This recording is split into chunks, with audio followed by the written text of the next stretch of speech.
Hello, everyone, and welcome back to Tub Takes. This is a video podcast where we talk about the latest and greatest happenings in VGC. Does someone have an echo? Sorry. Someone has the stream on? Okay. I have it on mute. Okay, that's fine. Anyways, welcome to Tub Takes. My name is Adi, and we have three very special guests for you. First and foremost, we have your Oceania International Champion, Gavin Michaels. How you doing? Good. I have a question. If it's called Tub Takes, what are we taking? I've never been clear on this. We're actually giving. You know, it's kind of ironic. We're giving all of our hot takes. We should change the name. Tub gives. Tub Tub gives. Tub gives. I kind of like that. We got your second favorite streamer on the channel. We got SableyeVGC. Hey guys, how's it going? Thanks for having me on, guys. You've overtaken Neil as Tub Takes' second favorite streamer. I'll take it. And then, I'll take that, but you gave me that, so I guess we're still sticking with Tub gives. And then, last but not least, we got Yotam. I don't have a funny bit for you, but how you doing? That's fine. I'm good, man. Thanks for having me on. It's great to have you. It's great to have all you guys. And yeah, we got a jam-packed episode. And by that I mean we have a lot of tournaments and very few teams from those tournaments.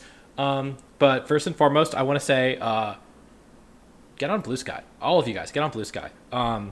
This Twitter shit, this X, y'all about X? What is Blue Sky?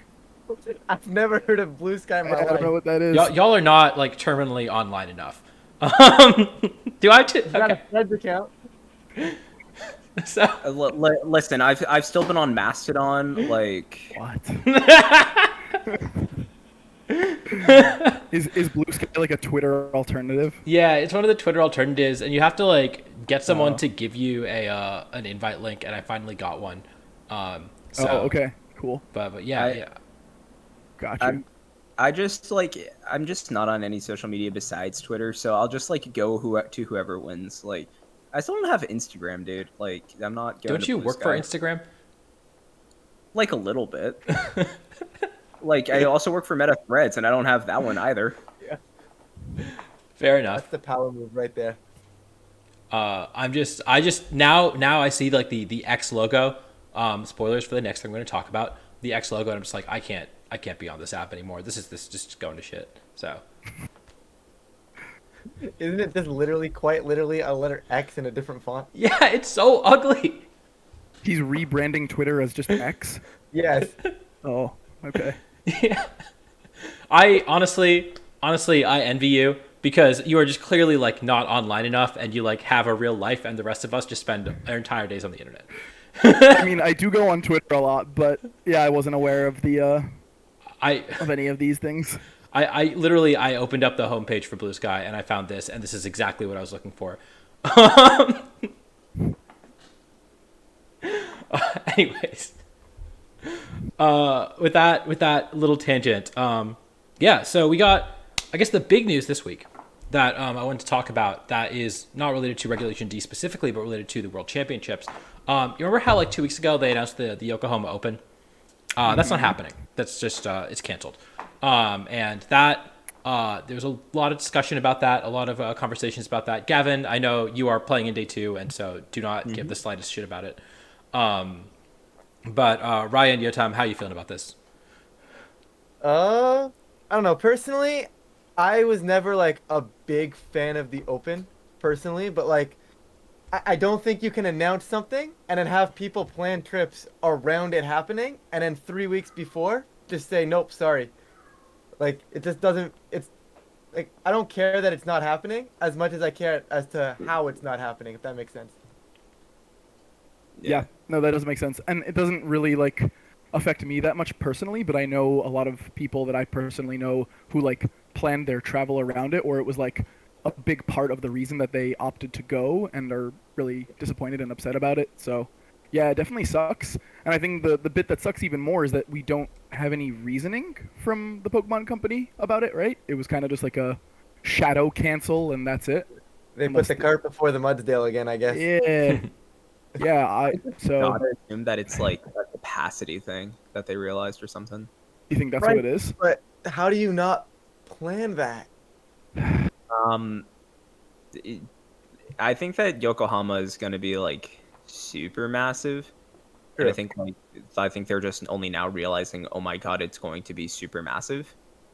Like that's my thought on it. I mean, I've never liked the Open. I've played and bombed in 3 day 2 worlds as an Open happened, and it sucks to play in day 2 and then do all that and get nothing, and then like people who go like 6-4 in like a tournament without any worlds players like get more out of the weekend than you. Mhm. So it's like, I mean, that's like a perspective of like a bitter like day 2 competitor. Like I never liked the Open, but it's like I think it just sets a bad precedent to announce things then retroactively cancel them, just because like then it means that we can't trust any announcements like going forward. I Right. think like Yep. it's like, do we trust that like we can book dates and then assume that things won't get changed, right? Like, are we sure that like events can be announced and they're going to be not going to be suddenly changed to TCG only or something? You know? Not this Right. again. Right. No, there was a Yu-Gi-Oh event that I was thinking about going to in Philadelphia, and the YCS, they changed the dates for that after they announced it. I'm very glad I did not book tickets to that, but that was for a while. It was like the weekend before one of the Northeastern regionals, and I was like, I can just do both of them. I can do one, send a week in the Northeast, do the other one, and then they changed the date. So that scares me. I really don't like that precedent. I don't think that they would do that. This like to me reeks of TPC having like some organizational power over the events. Obviously, TPCI is the like primary organizer, but like by and large, TPCI has been really, really good about this, being really upfront about the capacity for events, being really upfront about how they're going to distribute tickets, all that stuff. And TPC has been so bad this year that I am of the belief that anything that gets screwed up for Worlds is kind of on them. Yeah. Yeah. Um, Yeah. No, I it really do. sucks. But with respect to the actual Open itself, my immediate take when I saw this get posted was, thank God I don't have to make this decision, because if I don't make day 2 Worlds, then you have to decide, do you play in the Open or not? And it's for me, when it was in like DC, for example, it was a no-brainer, because I had lived in DC prior to Worlds being in DC. I knew DC pretty well. I didn't really have a reason to go like sightseeing there. But in Yokohama, I am there as a tourist first and foremost, and so it is there's this like weird decision that you have to make. Like, do you spend an extra day as a tourist, or do you get a head start on your next season? Maybe save some money on travel, maybe get a jump start towards a potential day 2 race, stuff like that. And so I was not looking forward to making that decision. Now that it's made for me, obviously, if I make day 2, then that's like a moot point. But like, now that the decision's made for me, that's the weight off my shoulders. That being said, if you booked a trip to Japan specifically to play at a glorified regional, why? What is wrong with you? I don't get it. If you are okay, with the caveat that if you are a player who is from Asia, if you are from China or from Korea, and you are booking this flight because you want to play in a tournament, I get it. But if you are coming from the United States and saying, yeah, I'm only going to play in this regional, come on, get your priorities straight. I can see that mentality as I really want to go explore Japan, so I'm going to book this as part of my trip, as kind of like now that there's something there for me to go to, I could kind of see it, but as the sole purpose is absolutely insane. Yep. No, and I think that was largely the case for people. It was that, and it was also people who were going already to like support their friends at Worlds, and then this was kind of just like a, icing on the cake kind of thing. So yeah, Okay, it but still here's my sucks, thing. but You can't support your friends while you're playing in the Open. fair. What if your friends are bad like- at Pokemon? That's fair. Yeah. Yeah, I don't know. I'm sure we'll see the Open back again, I would assume, but yeah, I think it's just like, hopefully this is just a Yokohama specific thing, like all the logistical nightmares and everything, and just like if we can get out under TPC, the better. Yeah. And I will think like you or Audie, Gavin were saying, I think just the biggest part of this was just the bad precedent that it sets, right? Because we can't really trust these event announcements as much anymore. I think that's the worst part of it. I will say I did go to Nashville World specifically for the Open, but that's a little different because when you live in the United States and you're going to the United States for an event, this like, or if you lived in Europe and you're going to London for the Open, I get that because that's just like a normal regional. It's probably not a crazy tourist attraction. You're probably still enjoying your weekend, watching Worlds, hanging out with your friends, doing all the normal regional stuff, and you also get a chance to play at a regional level event. That makes sense. It's basically replacing a regional for you in terms of like your travel. But Japan, I just can't fathom going to Japan with the intent of specifically playing in a tournament that isn't the World Championships. So I don't know. Yep. I didn't see a ton of VGC players saying that, but I definitely saw some TCG players online who were going to Japan for the tournament, and that just blew my mind. Yeah, definitely a stretch to go out there just for that, but yeah, still sucks. Did they ever film the Opens or do any streams for them? I'm assuming no. I don't think so. I think all the side stream TVs were specifically for day 2 competitors. Maybe some top cut matches that were happening at the same time as top cut for VGC were on side streams. I think that like the finals of last year's Open was on. It's like not even all of like top 8 worlds like ends up on stream, or even like the side streams. So like, Was all of top 8 worlds not on stream last year? maybe probably last year because they had a separate day for it, but in years past, like when it was all on one day, we didn't have that. Mm-hmm. I'm not sure. I never actually watched Worlds last year. I know that last year at least the finals of the Open was on a side stream because I know someone got it on video.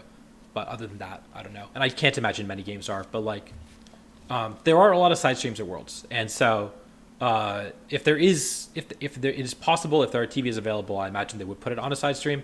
But they certainly don't stream it on the main channel or like publicize it very much. Right. But yeah, that's the big news for the week. Is that the Yokohama Open got canceled again. Now that does open up the real big tournament that's happening at Yokohama, which is the Battle Boat. So if you want to play in a tournament that isn't World, you can go onto the SSN and compete there. I think is the real solution. I'm registered for that SSN thing, but I didn't realize that it was also a tournament. I thought it was just like a tourist attraction. Is there actually like a tournament happening? They said bring your Switch, bring your trading cards. There will be like I think they're gonna be like side events. It's probably gonna be like 8-man pods. Oh, cool. Fair enough. I mean, at least that's something. Mm-hmm. But yeah. So with that, let's talk about some of the tournaments that were happening this weekend. And that I think starts with so there was a couple grassroots tournaments that I know of. First and foremost, I know Victory Road hosted an 84-player tournament in Malaga in Spain. And I know a few people went. Of course, the top 2, very well known, Eric Rios, ended up winning the tournament, and Roxon got second place. But yeah, really just like I think the who's of Spanish players attended this tournament, and they streamed it. It was really cool to see. Very, very high quality stream. Definitely worth watching. And yeah, let's talk about some teams. Yeah. The main thing that like I noticed was just like a relative lack of Flutterman. This is the least amount of Flutterman I've seen in a tournament since it was allowed. And I know that's crazy to see because you look at like the top 5 teams and 3 of them have a Flutterman. But trust me, if you look down the line, you don't see it. Yeah, it's top 8. Yeah, that's good observation. Yeah, only half of all top 8, or even less. Like Even less, yeah. 3 out of 8. 3 out of 8. I think that's wild. Yeah, really good observation, Gavin. And then look at Rillaboom. Just Rillaboom more common than Fluttermane in top 16. That's actually wild. Yeah, and I mean, Reggie Drago. We see Reggie Drago winning the tournament. Yeah. Turns out that Reggie Drago is a lot better when Fluttermane does not exist, or is lower usage. So I mean, Eric Rios also, I think, went undefeated the entire event. Went 7-0 in Swiss. He is probably the best player at the event in a vacuum. So it's no surprise to see him win. But if Fluttermane usage is dropping, then the Reggie Drago team looks a lot scarier. Agreed. I think they also run Terra Steel on the Regidrago team. I mean, I'm not sure if Eric had that, Usually. but they generally Yeah. do go Steel. Yeah, and he Yep. did. Yep. Yeah, although Sometimes with Terra Blast, sometimes without. His Yeah. didn't have Terra Blast. his did not have Terra Blast. It was Dragon Energy, Dragon Pulse, and Earth Power. So Yeah. opting for a different coverage move and just saying, hey, I've got a Gold Dengo, I've got a Scarf Urshifu, that's going to do enough for the and Rillaboom, and that's going And to a do enough to Rillaboom at that the point, Fluttermanes. because Rillaboom's pretty good into Fluttermane too these days. Yep. Definitely.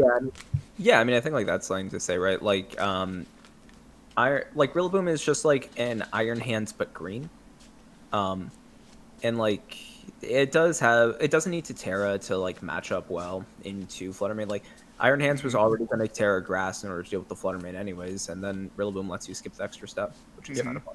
Mm-hmm. Yep. Definitely. And Woodhammer in terrain is always fun too. Just big damage whenever Yeah, you need it. huge damage. For sure. Yeah, I do think it's interesting though that like this is a format where like Rillaboom is so popular, but I mean, I think it's just very splashable. Like Definitely. you can add it to any team where you don't already have a grass type, and then it's just like it's gonna be doing something. Like Definitely. yeah, Yeah. could And be then fake out beside Urshifu. Who would have thought having fake out Right. beside a Pokemon that goes through protect and crits all the time is good. That's right. Mhm. That's another thing to note too is the abundance of Urshifu in top. I guess I don't know why it's only top 19 in the thing. I guess it was Just just X2 cut. X2s. Yeah. Yeah. Yep. But yeah, there's like I think it's like 50% Urshifu usage as well. People yeah, and don't like really- 4% walkability. I was just about to say, why aren't we talking about 17th place? Let's see.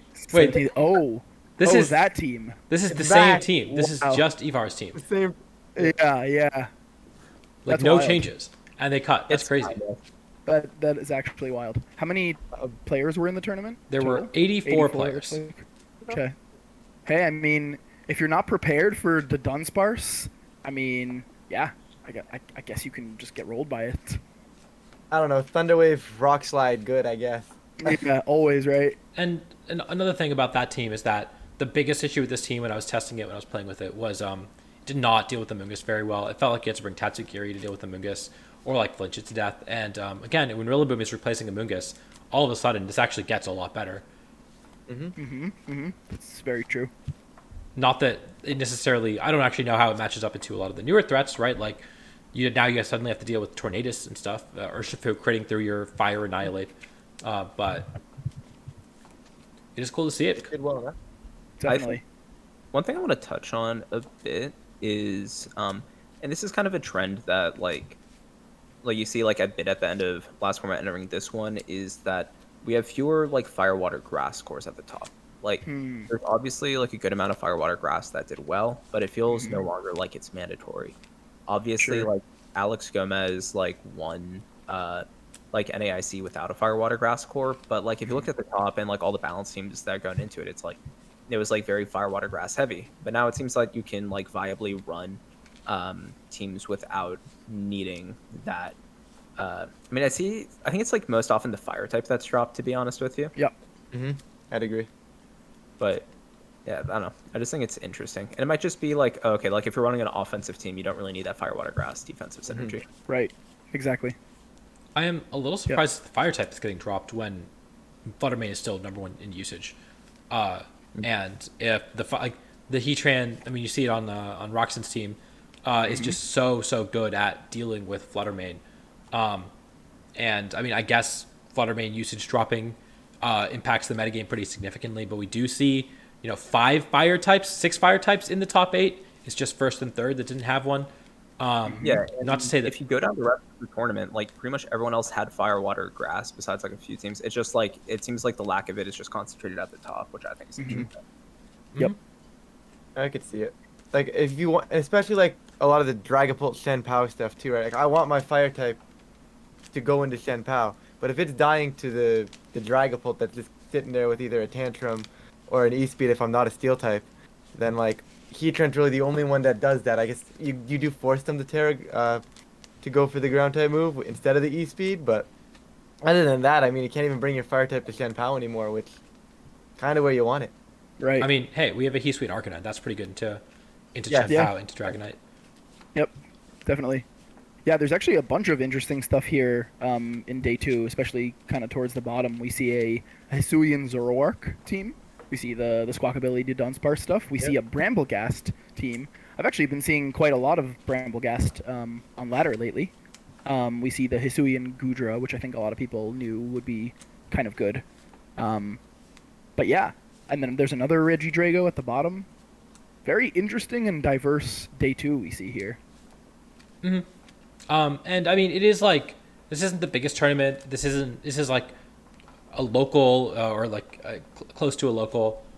Sure. And so I'm not gonna put too much stake in the individual teams outside of maybe the couple top two teams. And honestly, the team that won is notable not just because of that it won, but also because Eric Rios was using it, and he is obviously playing in day two. He's one of the best team builders in the world consistently. Is building these really innovative teams, and so I always like to take note of that. And that being said, it is cool to see some very original picks or callbacks, and there's also like some Pokemon that haven't seen a ton of play that did do pretty well. I'm especially interested in Willie's team in top four because one, we see Chiyu Bundle, which is a combo that was very popular in Reg C and kind of fell off. And we haven't seen, I pointed this out last time, Iron Bundle has like the worst conversion rate out of any Pokemon. 0 cut the Victory Road Tour 2 weeks ago. One made day 2 at the Nino Pokebros Tour. And then I don't know how many made top cut of Wide League because we don't have data for that at all. But that's neither here nor there. But we do see a Bundle getting top 4 here. Bundled Chiyu, classic combo. Enamorous, another one of the Pokemon that I think had an awful win rate in Nino Pokebros, and suddenly popping up here. So this team is kind of out there and very cool to see it do well.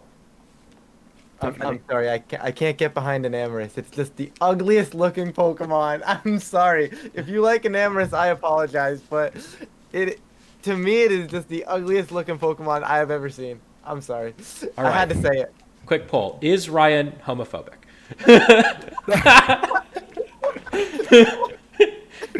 Wait, which form is worse, the Therian or the incarnate form? Incarnate is actually pretty decent. I like the incarnate form. Yeah. Like the turtle. This turtle's thing. just sitting there like, Yeah, I don't fair. get it. That's fair. No, that's how Grimmsnarl looks. It kind of is true. Also not wrong, but like, I think the turtle is cool. I think the base form is kind of ugly, and the turtle form is actually kind of dope. Crazy. You're crazy, Audie. each their own. Yeah. I will say, for the Crest, for this team, I think that like a lot of the Crest Ursaluna teams have been using like pretty much the exact same 6 Pokemon, or like they'll replace like 6. one of them with an Urshifu, right? Yeah. And Yep. it's like I think that a lot of people when they're dealing with Crest Spare, right, like have like pretty lapped out game plans because like the same 6 it appears over and over again. So even though it's strong, it's prepped for. So even if you're able to just make like slight adjustments to it, it kind of really dramatically changes your approach you need to take against it.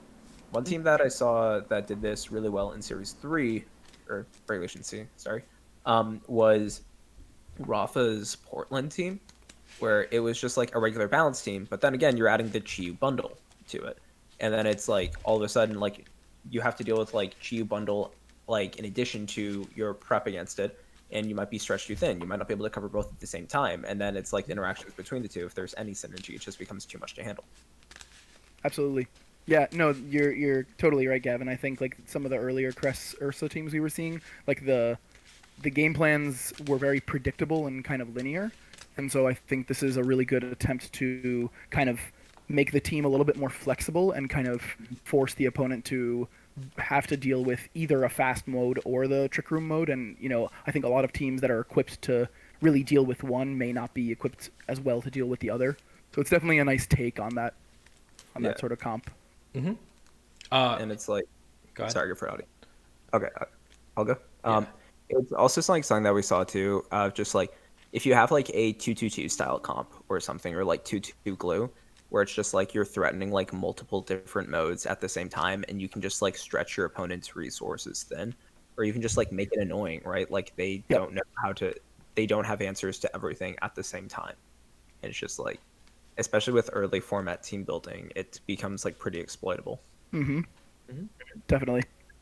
And going back to Bundle, it's kind of interesting that Bundle, along with several other Pokemon from Reg C, such as Ting-Lu and various others, have really completely dropped off the face of the earth, it seems. But I think, I wonder if that's more of a shiny new toy syndrome sort of thing, where people are just like playing a lot more with the new pieces because they're available, rather than it actually being for good reason. Because I think Bundle in concept is still really good, right? Bundle's really good into Urshifu, Bundle's really good into the Genies. So it's kind of interesting to see it have dropped off this much, and I wonder if it'll kind of resurge in usage for Worlds.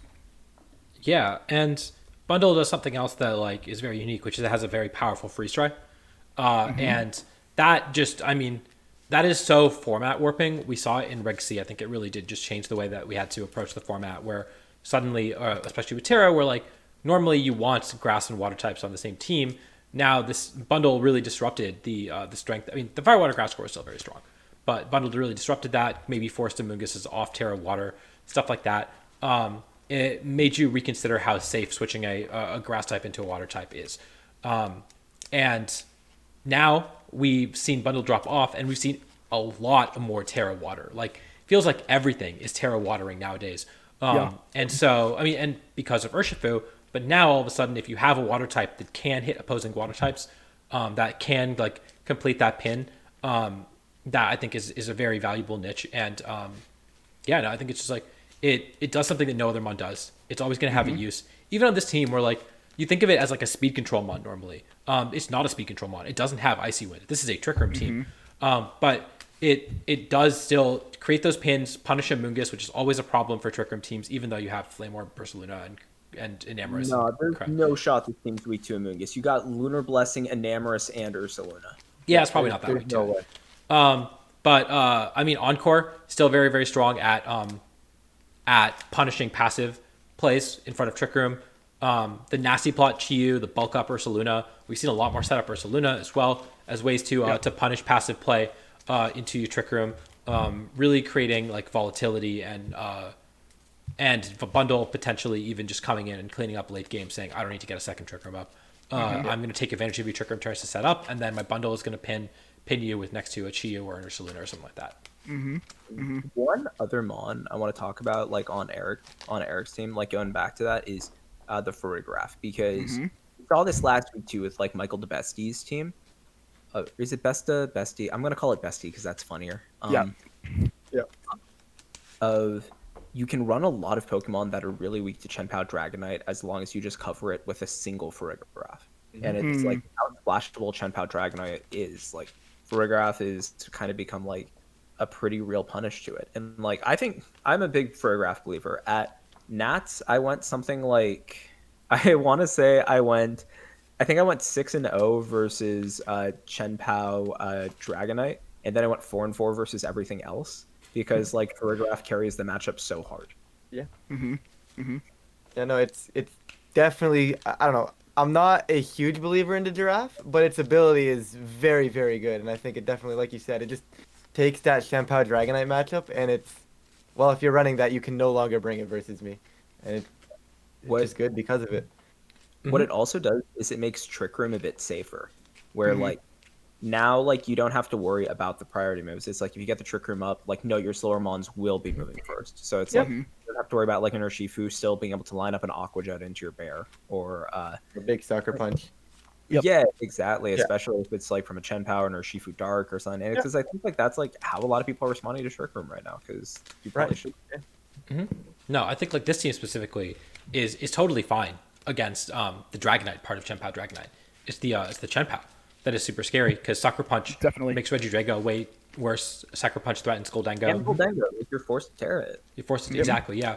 And so having the at least the mind game of saying, okay, well, if you want to Sucker Punch me, I might have Farigiraf in back, I might not, makes it a lot harder for those responses to Regidrago and Goldengo, which are the two main hitters on the team. Suddenly those become a lot less consistent. Also, this team probably does need Imprison Trick Room, right? Like, it does not have responses to Trick Room without it. And I think we saw that on Michael DeBestie's team, too. Is like, I remember looking at the team thinking, this team does not have a trick room matchup except for Imprisoned Giraffe, and Imprisoned Giraffe has to carry it. Yep. He has no taunt. Yeah, he doesn't have anything that's slower than other trick room mons. So yeah. Is you need Giraffe to also carry one other matchup to afford running it, because like it's like you need like if it's just Chen Pao Dragonite, it's just not coming enough. But if you can say like a couple of matchups where it's like, okay, it's useful in this, and this matchups, and it's garbage in the rest of them, that's like enough to justify bringing it. Like if you think like that's going to be a high enough like percentage pick. It's a very nice matchup mon for sure, as long as you have enough matchups for it. It really does feel like almost like a TCG equivalent of like just like an anti-meta card, where it's just like you're running it for like one particular matchup, and it's just like you're just hoping that like you can hit it. Like I don't know, it's been a while since we've had like dedicated like anti-meta mons. Yeah, I mean it doesn't strictly have to be though either. It could just be a good trick room setter, and I think depending on the set, like this one was running Gleam and Psychic, but I think you can kind of make it even more threatening offensively by running something like Hyper Voice, getting that stab spread normal type damage, and then kind of setting up trick room for your slow things like Regidrago and Rillaboom. I think it can definitely be something scary to see in team preview. You know what it reminds me of from past formats? Yeah. Reminds me of Toxicroak in terms of like how it just kind of fits on teams and does things in exactly 2 matchups. I'll agree with that. Yeah. Is this a plug for a future project, Adi? What's the future project? I don't have a future project. Should I? Sure. What's the? Didn't you do a Toxicroak video with Justin? Oh, I did. Oh, I haven't. Oh, God, I gotta edit that. That wasn't deliberate. I thought you were just trying to do blatant self-promotion. Oh my god. No. I know. I mean, I don't mind telling people. I just like have been very lazy about editing videos because I've been focusing on World's Prep. I did do more shorts like the ones I did with Gavin with the trivia stuff, and I've got a couple that I gotta somehow edit and put out before Worlds. So we'll see how that goes. With Photograph, the reason it's Dazzling Gleam though is so that you don't have to deal with mind games for breaking Chen Pao's Focus Sash. Like, you can just always break it. Yep. Yeah, that's like why I ran Dazzling Gleam at Nats, and that's also why I see like Rocky Helmet on this and Michael DeBestis is just like forcing Chen Pao to break the Sash just like makes it dealable because a 1 HP Chen Pao is the real Pokemon still. Yeah, definitely. And I mean, I think though a lot of Chen Paos now are running Icicle Crash instead of Ice Spinner, specifically for Rocky Helmet, which usually you see on Amoonguss. But yeah, just something to note there. Keep doing that, please. Helmet players won. I keep winning games on ladder because Icicle Crash misses. Please keep running Icicle Crash. Yep. Yeah, the Rocky Helmet players are winning the mind game. Yeah. But no, speaking of Amoonguss too, just touching again on the point you were bringing up earlier, Audie, about how it seems Eric's team, like even in a vacuum, irrespective of the fact that he's obviously one of the best players in this tournament, I think just his team, it seems like it was very well positioned in this day 2 because of the lack of Fluttermane and the lack of Amoonguss, relative lack of Amoonguss, right? Like he didn't have Taunt, and his Urshifu didn't have a Grass Terra or Safety Goggles. But it didn't matter because there just wasn't as much Amoonguss to kind of stop it in its tracks. So that's kind of another interesting observation. Dude had 5 spread moves on his team. Yeah. Yes. Along with a Goldengo. That's true. It is crazy just like how much just hitting it works this format. That's true. That's very true. I've also been feeling that way about like Dondozo, of just like in this format, it's like you don't need the dedicated answer. You can just hit it again. And like that's fair. I mean, especially if you have something like Urshifu Dark, right? Yeah. Even Rillaboom plus a regular Urshifu is fine too. Right. You get a Surging Strikes off, you don't die, your partner dies, you bring in Realm, you fake it, you attack it again. You could probably even close combat because like you don't even care about getting dropped. Yep. Despite that though, Dondozo has been having kind of a good time in Reg D. It's actually had a positive win rate in almost every sort of tournament that it's been seen in, and it's got a positive win rate on ladder as well. Not like overwhelmingly positive, but it still seems like it's doing okay. Wait, where are you getting win rate stats for ladder? I can send the website here. I'll pop it in the chat right now. It's this website that basically compiles data from replays and from open team sheets on ladder. I have not seen this before. Right. I've never seen this And before. you can click on each of the Pokemon to get further information about them, like the breakdown of their Terra types and move usage and item usage, etc. Best partners, worst partners, lead with. What's, Yeah. what's the data from? Is this from This just is from Showdown. This is from Showdown. Yeah. I think it's from all open sheets. Yeah, It's from the all open open game sheets. presume, Yep, yeah. yep, and all replays that it has access to. Yep. so just public For replays? example, like this week, for example, you can see at the very top it tells you this week's data is compiled from over 82,000 individual teams that it pulled from ladder. And this is just public replays. Yep. Okay. I'm always skeptical So of you- public replays because, like, Yeah, you have to take that with a grain of salt because at the higher ladder, people are playing privately, of course. But It's it's still still something, though. somewhat useful, right? I mean, it's Yeah. the yeah. and I mean that's kind of how I approach Limitless data too. Is like, yeah, like 80% of players who are playing on Limitless are not people I'm concerned about for Worlds, but you aggregate enough games from people who are only okay, and it will in fact hopefully come to something that is overall valuable. Yeah, yeah. One thing though about Dondozo is like it's a universal law of Dondozo at this point, right? That like I think for every tournament there's always been at least one in Top Cut and usually two. Yep. Right? And Yep. it's like no matter how bad it gets, there is always like a viable Dozo. Yep. So Yep. if Dozo is ever like under like 25% usage or especially under 12.5% usage, there's probably something secretly good there. And Yeah. like I know everyone's been running that like sample 6 with like the Chiyu and the Glamora and Tornadus The- Fluttermane. And then the But- banded Dark Urshi or whatever, I've seen that a bunch too. Yeah. And like there's people have been playing around with that, but like it wouldn't surprise me if someone like does well at Worlds with just like the most absurd Dondozo you've ever seen. I mean, even looking at like Nino 70 and 71, Nino 70 being over 400 players, Dondozo appeared on 38 individual teams and had a positive win rate, so that still is saying something about it. Yeah, I think one thing that is like the way I think about Dozo is like it's an exercise in team building. It's not really an exercise in like playing Pokemon. You make like 1 to 2 meaningful decisions every game you play Dozo, and so Dozo gets to Dozo is really good in metagames where Dozo usage is down, so people don't have as many checks, and the metagame is more established, so you can just target your team to beating, like you target your Dozo set. Dozo has so many options, all the Terra types, so many different moves, so many different ways to EV it. If you can target it towards a few teams, you can make it so it almost never loses to those teams. And so in some sense, it is a meta call. Honestly, would not be shocked at all to see it have a decent presence in day 2, especially if you look at players and you're like, oh, I know what Eric Rios is bringing. Oh, I know what Tyrant is bringing. Oh, I know what Gavin's bringing. Hey, And you're like, oh, okay. Week into Dozo. If you're right. like, I mean, if you're like very prudent about it, you look at Japanese results. Like, honestly, like, would not shock me if you could say, okay, I know what 20%, 30% of the day 2 is going to bring, and I can extrapolate that to hopefully a wider field. Plus, you watch day 1, and you're like, okay, I know what day 1 players are bringing. Maybe Dozo is a reasonable approach to that. For day 1 Worlds, Yeah. I would not bring Dozo. Oh God, no, because that is wild. Right. There's all sorts of stuff there. Yep. Yep. I do think we're going to see Dozo. I predict at approximately like the 5 to 10% usage rate at Worlds. You're gonna see it. Yeah. There's no doubt there, Yeah. right? I think It's you'll run gonna into be it, a like- thing.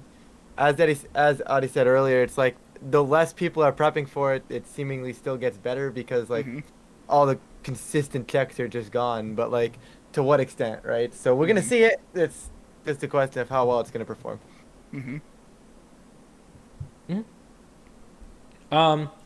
So I guess there were a couple other teams that I guess we should talk about the rest of the top 4.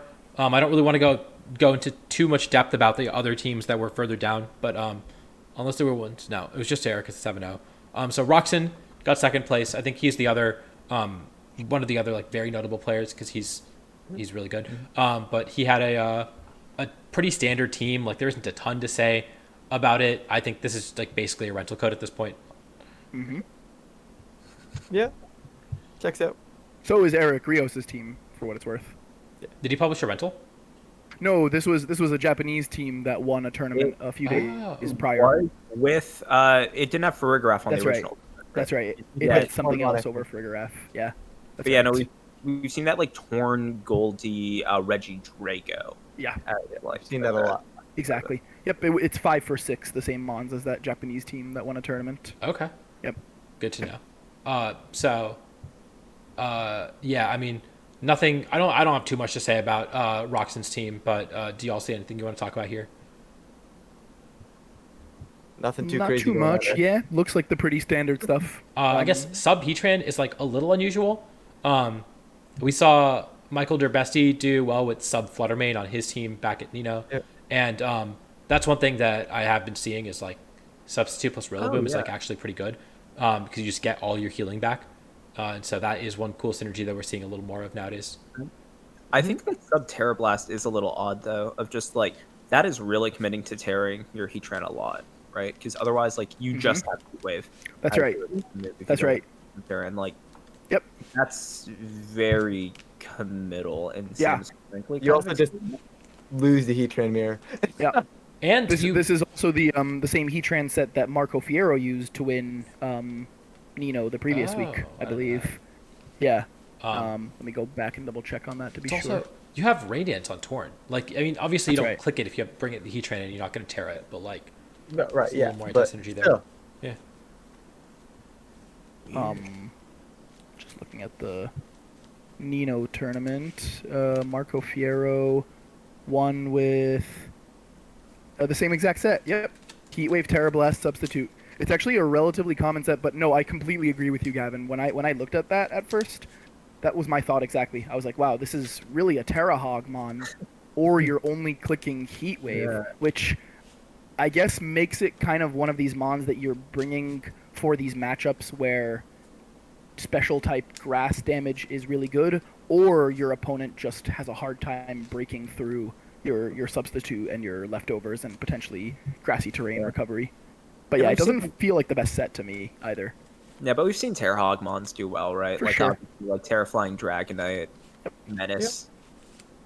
So yeah, mean, it's absolutely. definitely not necessarily a bad thing, but I think it can be if you start stacking Terra Hogmons. And this Like, team does not. as you see, there's no Dragonite here, right? So that's not hogging the Terra. So That's I guess right. Heatran's allowed to, right? So That's right. In fact, Whereas this team, on Marco Fierro's team, he did have Dragonite, Terra Normal, and that Heatran set, so he All kinda right. did have these 2 Terra Hogs. But yeah, still did really well with it, obviously. yeah, this team like notoriously actually does not have anything it really wants to Terra. It's all like utility Terras, you know, like Flying Torn, Water Urshifu is just like, hey, I need to do more damage. The Water Flutter is just like, I got caught out in front of like a Scarf Urshifu, I need to Terra it, Right. stuff like that. So Right. yeah. Moving on, and then I do want to talk about Sergio's team because they also did very well, getting to top 4, and they have one of my favorite Pokemon in this format in Thundurus, which has not seen a ton of play. It's actually rising in usage, but like they are also they are running Wild Bolt Storm Thundurus, no rain, nothing, just like does not fear God. This man is. no, they commit it. They commit it. I feel like with these types of teams, I've been calling them like President Goldengo, because it just feels like every Pokemon is there like based around it. It says "Get down, Mr. President," and Yep. then it's trying to like support it as much as you can. Like you have the Amoonguss, you have the Thundurus, and like the Landorus, and it's like you're gonna be going for nasty plot. You're gonna be going for a lot of am I gonna protect? Am I gonna not mind games? Yep. And then just like playing hard around how good of a mod Goldengo is. Like Goldengo also had a crazy win rate in the previous Nino, I remember. It's very surprisingly still very good despite all the Urshifus going around. Yep. Yeah, you're right, Gavin. In the previous Nino, it was like looks like the 12th or 13th most used Pokemon with a 57%, almost 58% win rate, and I think that's pretty commensurate with results that we've been seeing in other tournaments lately as well. Yeah. This is actually still a this really team good is mon. very very similar to Kyle's team that got top 8 at the last Nino Tour that I'm going to pull up. But I think it's Yes. almost the same different Pokemon. Urshifu, right? It's almost the No, same. it's the same. Yep. It's a different Urshifu set, but it's the same 6 Pokemon otherwise. Yep. Yeah. That's exactly right. Different sets on like Thundurus and whatnot, but yeah, no, it's basically the same team. So cool to see that team. getting built upon. No SD on Urshifu.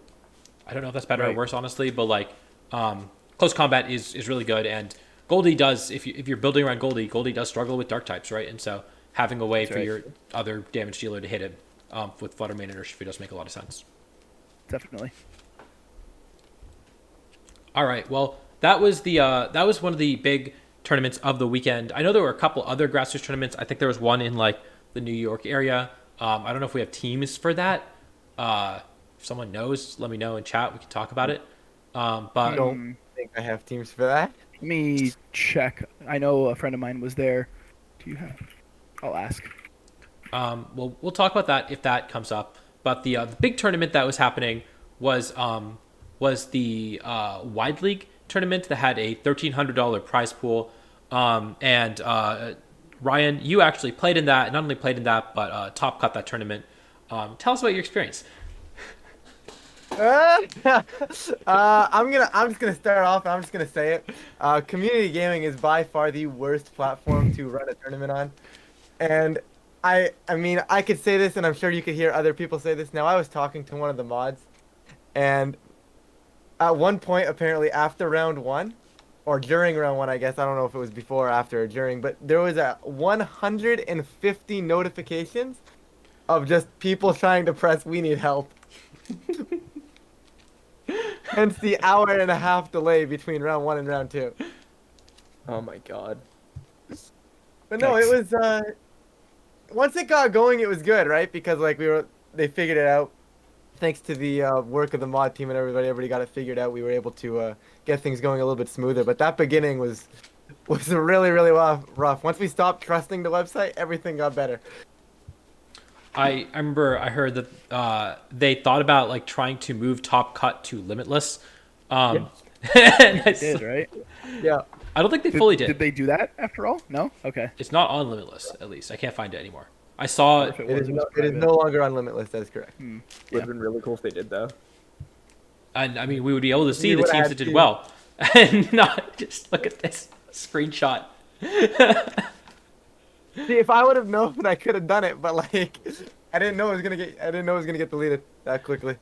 Yeah, I mean, I thought about playing in it. I said I was going to play in it. They asked me to cast, and I was like, no, I was going to play. But then I've used this platform once before, and it was awful.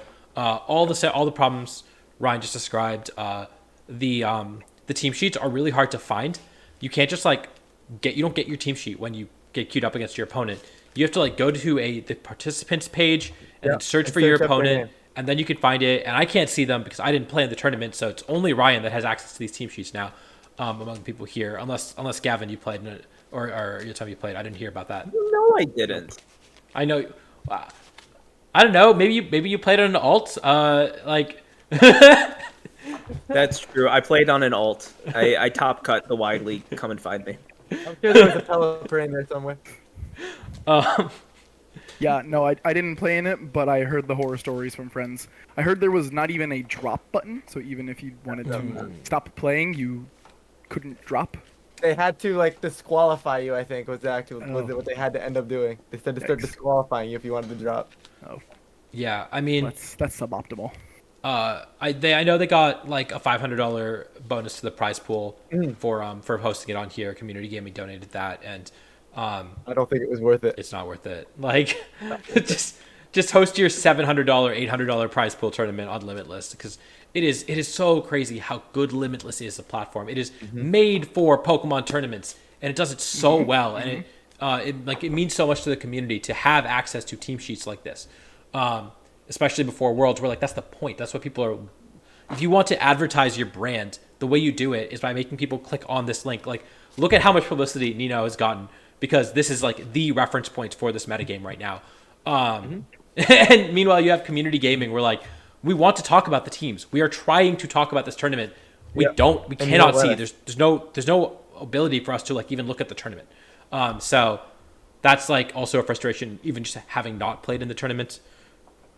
Yep. I'm in the casters chat because I casted one of these previously, and I think they had to stop casting midway through day one They were planning on casting every round because there were just so many mod calls. So just like, yeah, it was I mean, the organizers did their best, but like community gaming is just not it. Right. Right. That's what it seemed like. I can confirm. And yeah, I mean, I'm curious how many people like dropped and how many people dropped with like decent records. Just because A lot. Yeah. A lot is the answer. Actually, let me see. I might be able to figure this out. I know we for sure we had a 5-1 drop at one point. Once again, let's see. Manual counting. There's one at 5-1. Couple 4-2s, which we're still obviously very much so being able to cut. A couple 2-2s, a couple X1s that dropped earlier as well. Just like basically, if you lost round one, a lot of people just didn't stick around for that hour and a half wait. They're just Fair. like, I'm just not gonna show up. Yep. Well, so pull up the 5-1 guys team sheet. I want to see that one. We have a running joke that anyone who drops at X1 in one of these limitless tours is actually like sandbagging their account for Worlds. All right, one second. Right. They're all wolf. They're all wolf. They just don't want the publicity. Every single one. I mean, honestly, like if you wanna practice for Worlds, like you should just make your cart name Michael, and then like you can gaslight everyone into thinking that that's Wolf's team. And frankly, if you're Wolf, you can do that to gaslight people, throw them off the scent. True. Wait, shit, Gavin, you played in this tournament? The guy who won 5-1 drop at developer. I accidentally pulled up Gavin's team. Wait, who won 5-1? The 5-1 drop Yeah, was you a won Pelipper. 5-1. Oh no! We found him. We found Gavin. What do you mean? I would never use Fluttermane? I'd never use Fluttermane? I think that's what I'm going with. I'm not beating the Pelipper allegations. All right, well, day 2 competitors, you know what pace to test against if you want to play it. Actually, do you know who else I remember was using Rocky Helmet Pelipper? Who? Someone in top 4 who I never heard of called Sharon's Grace, who just so happened to have the in-game name Taran, and whose account in the Discord was Aura Rayquaza. Yeah, and what's funny is that Sharon's Grace also top cut the Nino Pokebros 71. And I think I don't know if you get to see their team, their in-game name. I guess you don't unless you're playing against them. But yeah, then, you know, clearly trying to throw people off the scent with the Belgium flag and whatnot. And then just posting in the Wide League Discord in like a public chat under their main account. Like, come on, Taran, you're not. So He tried so hard to commit to the bit and then didn't commit to the bit. And I do just want to say, for anybody that's trying to use an alt on Discord, it's super easy. You just have to make a new account and then click your name at the bottom left, and then there's literally a button right there that says switch accounts, and you can just switch to an alternate Discord account in two button clicks. All I'm saying is, like, there's day 2 players who need to work on their operational security. Like, it's like everyone's just laddering on main, shout out Show UX9, or it's like alts are very obvious. I don't know. Like either you don't care or you need to step it up. Like, I don't know. Like, I care less about what Marco literally won the Nino Tour with because he did it publicly. I'm like, oh, he could be using something else entirely. Maybe this was just like as a goof, and then it's just like his real team is in secret. Taran, I know this is his team. Right. Right. Exactly. Like, if you're not gonna fully commit, just don't commit at all, because then, like you said, it's like, oh, he wouldn't have actually just done it publicly. The double bluff. Yeah. Same with Eric, right? Like, I'm like, is anyone here actually convinced that this is what Eric's going to run at Worlds? I'm sure he's gonna consider something similar, but I can't see him actually locking it. I strongly doubt it, personally. Yeah. Like, I'm like, that's fine. He can absolutely be Strongly using doubt it. something else. Taran is going to be using this team. Or similar to it. Yeah. Mhm. That's what he's on, basically. He's on that, and Yeah.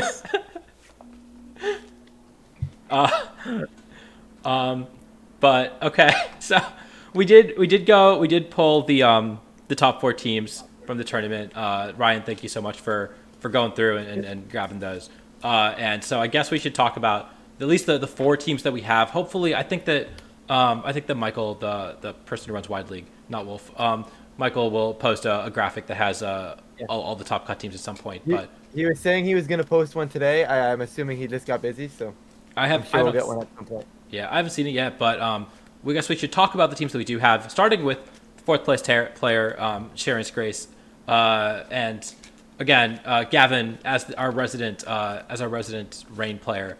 Do you want to talk about what you think about this team? Yeah, sure. So what we've seen with Rain this format is like there's kind of 2 routes. It's like you're either going with the Scarf Urshifu or you're going with the Bascu Legion.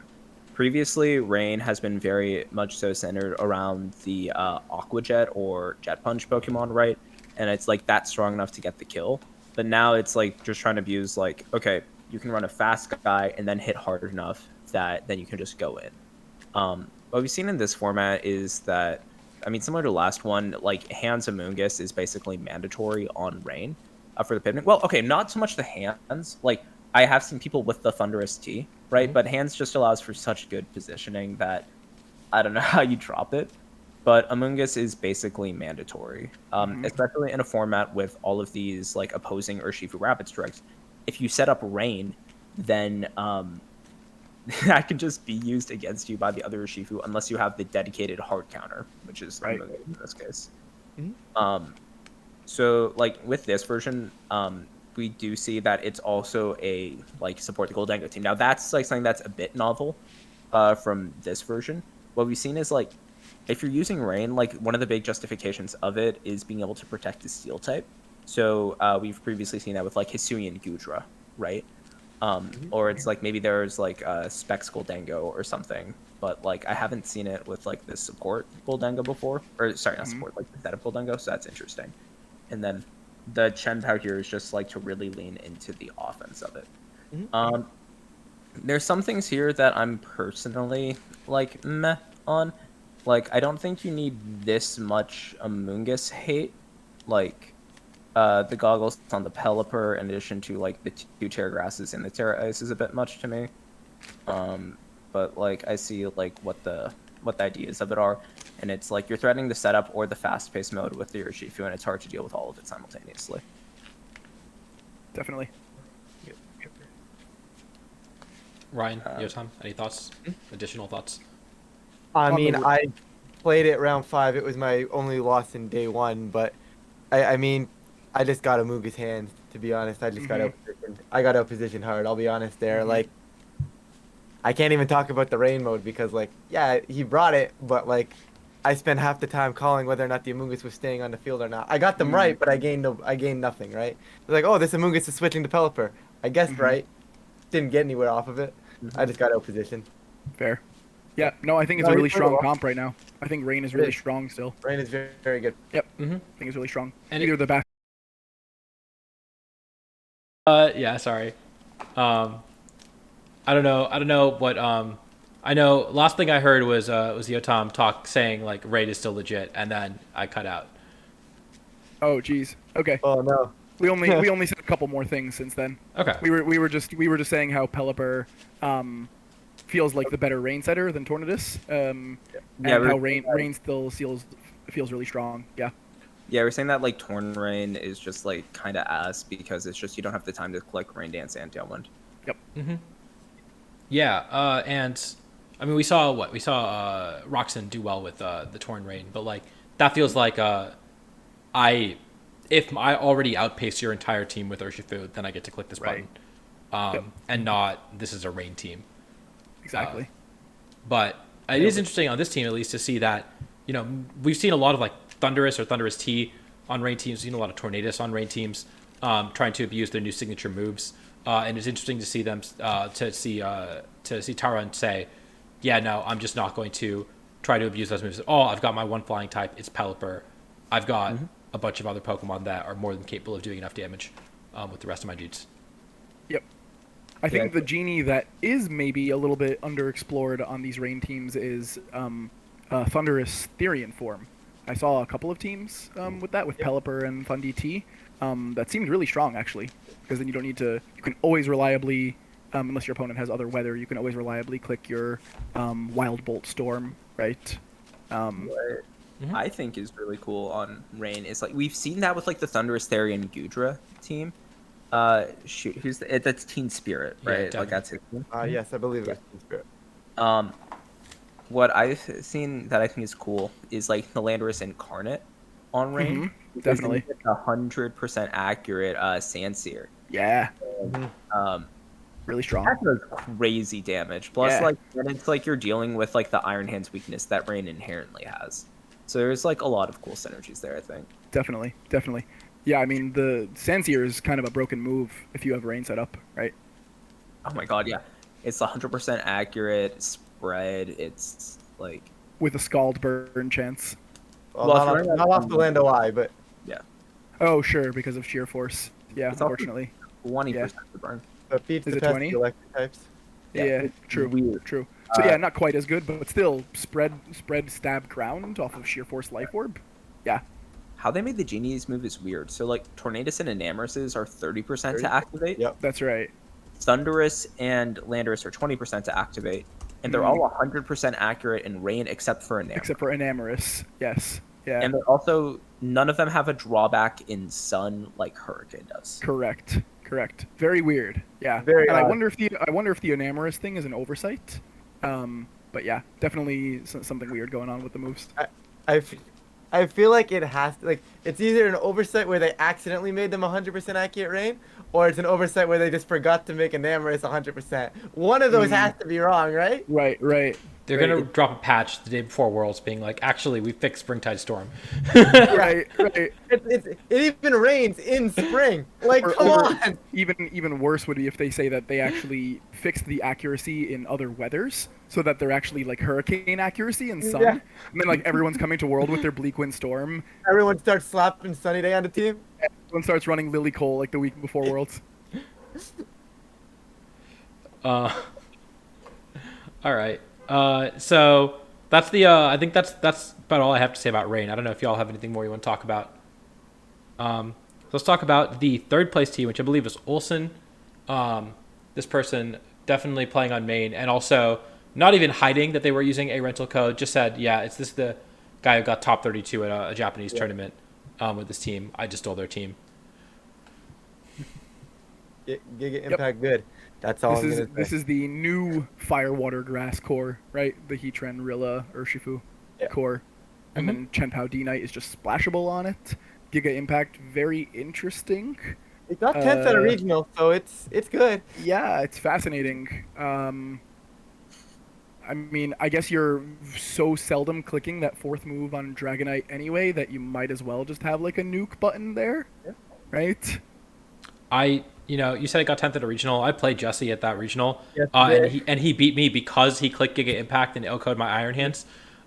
So yeah, no, that mon is a legitimate it's move. literally just, I'm gonna delete you now. Yep, it gets there on Iron Hands, it gets there on Amoonguss. It's kind of just like a bulky mon delete button, right? And like you're probably making a trade for it, but it's probably worth it for you if you're clicking it. If you get the right trade, it's always worth it. Yeah, exactly.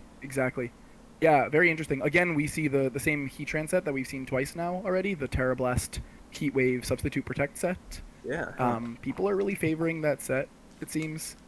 Standard Flutter Mane stuff, Icicle Crash on Chenpao to get around Rocky Helm, standard Urshifu. Yeah, pretty. I think we're seeing a lot of comps that look just like this. 4 out of 6 or 5 out of 6 of these mons on a lot of comps. This is kind of like the new, so to speak, new Fire, Water, Grass offense stuff. Yeah. Yeah. Because it is like, I mean, this is like obviously a much more offensive format, right? Mm-hmm. Which like is kind of funny to say. It's like, oh yeah, no, once like we have less GU and Fluttermane usage, now it gets offensive. But it really is just like this format hits so hard, and it's so hard to like slow down the game and reposition when you just have to deal with like Urshifu potentially just saying, oh no, that doesn't work. Yep. Yeah. But yeah, I think this team is just like pretty representative of a lot of like meta trends we've been seeing. This Yep. is like standard. I don't know. Like this is one of the like 3 or 4 teams that I feel like are becoming very standard, and we should, if you're going to Worlds, you should be aware of. Yep. Yep. We're I we're mean, starting to see things develop now, right? Like some specific cores now that we've had a good chunk of tournaments. yep, Like we're starting to see where this meta's heading. definitely. So with that, let's talk about the second place team, which is I think Magic 45. Is this right? They also ran rain. We Yep. found Yeah, Gavin's other Rain, alts. but with Basque Legion. Yeah. This That's player, Legion mode. no, this player did play on main. They are a Italian senior. I believe they made Day 2 Worlds as a senior, and so they. If you are a senior who made Day 2 Worlds, definitely want to prepare for this. Isn't this the IC winner there? Second that won the IC. Well, I don't remember which internets it was, but didn't they win the internets as well? Maybe I could not tell you who won senior internets. I want to say they beat the Canadian in finals. Okay, I could I'd be believe wrong. that. Yeah. Let me do some digging. I mean, yeah, I can believe Canada losing. Wow, I see how it is. I see how it is. Yeah, no, this is definitely a strong comp as well. The Basque Legion hits like a truck with Life Orb, Terra Water, in Rain. It's great. Yeah, it's cool to see the Dark Shifu. Again, that's rising in popularity, and the choice band Dark Shifu is scary. I think it's just like Very. another way to clean up games. Sucker Punch is just doing so much damage if you start chipping away at things. Notably, no steel type. I feel like rain teams almost always have a steel type, and this one just does not. Yeah. And yeah, like you said, almost always has an Amoonguss on the rain team. But yeah, this is like a really interesting way of doing it because we saw like a Goldengo on Tyrant's team, and then you had, but here now we instead have the Flutter main, so instead of opting for the other ghost type, this one, not defensively using rain as well, but offensively maybe doing a lot more, and also having taunt as a way to maybe improve your trick room matchup.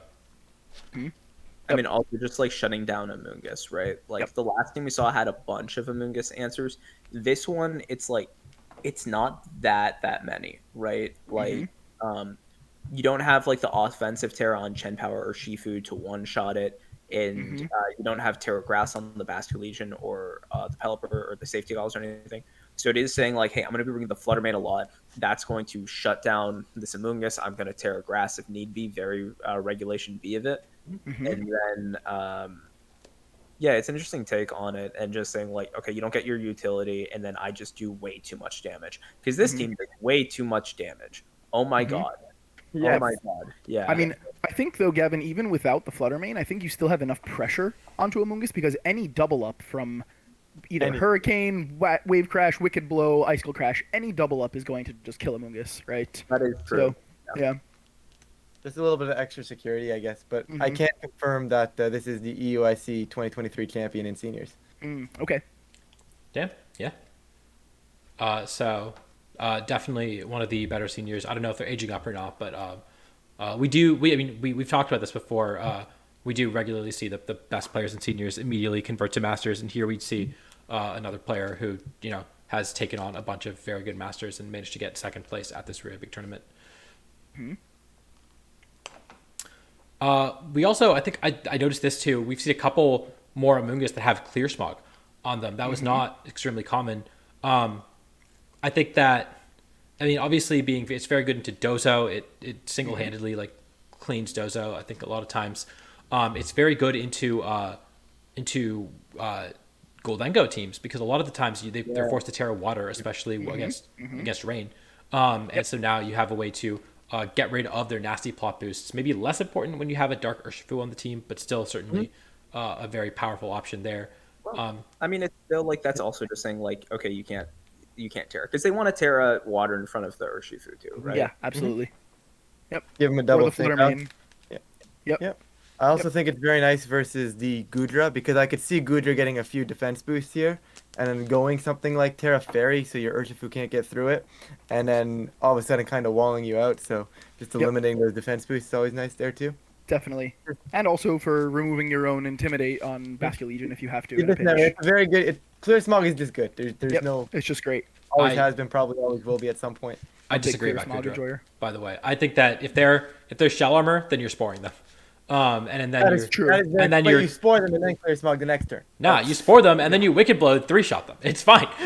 You choice band Earthship, but you're But if they killing have- them. But if they're Terra Fairy with 3 defense boosts, You're 3-shotting them. Oh yeah, okay, sorry, yeah. With If you Sword give- of Ruin, you might still give get them- there in 3. okay, Soda Ruin's kind of broken. Calc though. is right question, honestly. What's that? This sounds like it's best saved for Calc is right, honestly. Yeah. Yeah, that's true. That's true. I forgot that if you give them multiple defense boosts while you have a Spore Amogus active and they have shell armor, you kind of deserve to lose. just spore it. It's right there. It's not doing anything. Yeah, they're just sitting there. If you Terra Fairy the Gudra with Sword of Ruin, you're still 3-hit KOing the Gudra with Wicked Blow. And it's not even... yeah, and even without Sword of Ruin, it's like still a roll for a 3-hit KO. That's so grody. Yeah. Band Urshifu, and even Black Glasses Urshifu, they just go crazy. This is like, Yeah. in my opinion, this is the best neutral damage dealer in the format, and Agreed. other than Ursaluna, and it needs a lot less setup than Ursaluna does. So, Yep. I'm not surprised Very to see scary more mon. usage, and I think Rain Team, it's cool to see it on a Rain Team where you can't use the Water Urshifu, you have a Basket Legion, you have a Pelipper, you don't want to put a third Water type on the team, but you still you put the second best Pokemon in the format in Urshifu on the team. You put the Dark Right. Definitely. Very scary mon, especially with Sword of Ruin. And especially with some sort of speed control. This team doesn't have the... Oh, it does. It has Tailwind, yeah. Yeah, got the Well, Tailwind. even without speed control, I mean, with Sword of Ruin, it's just a really scary mon. And a defensive Terra.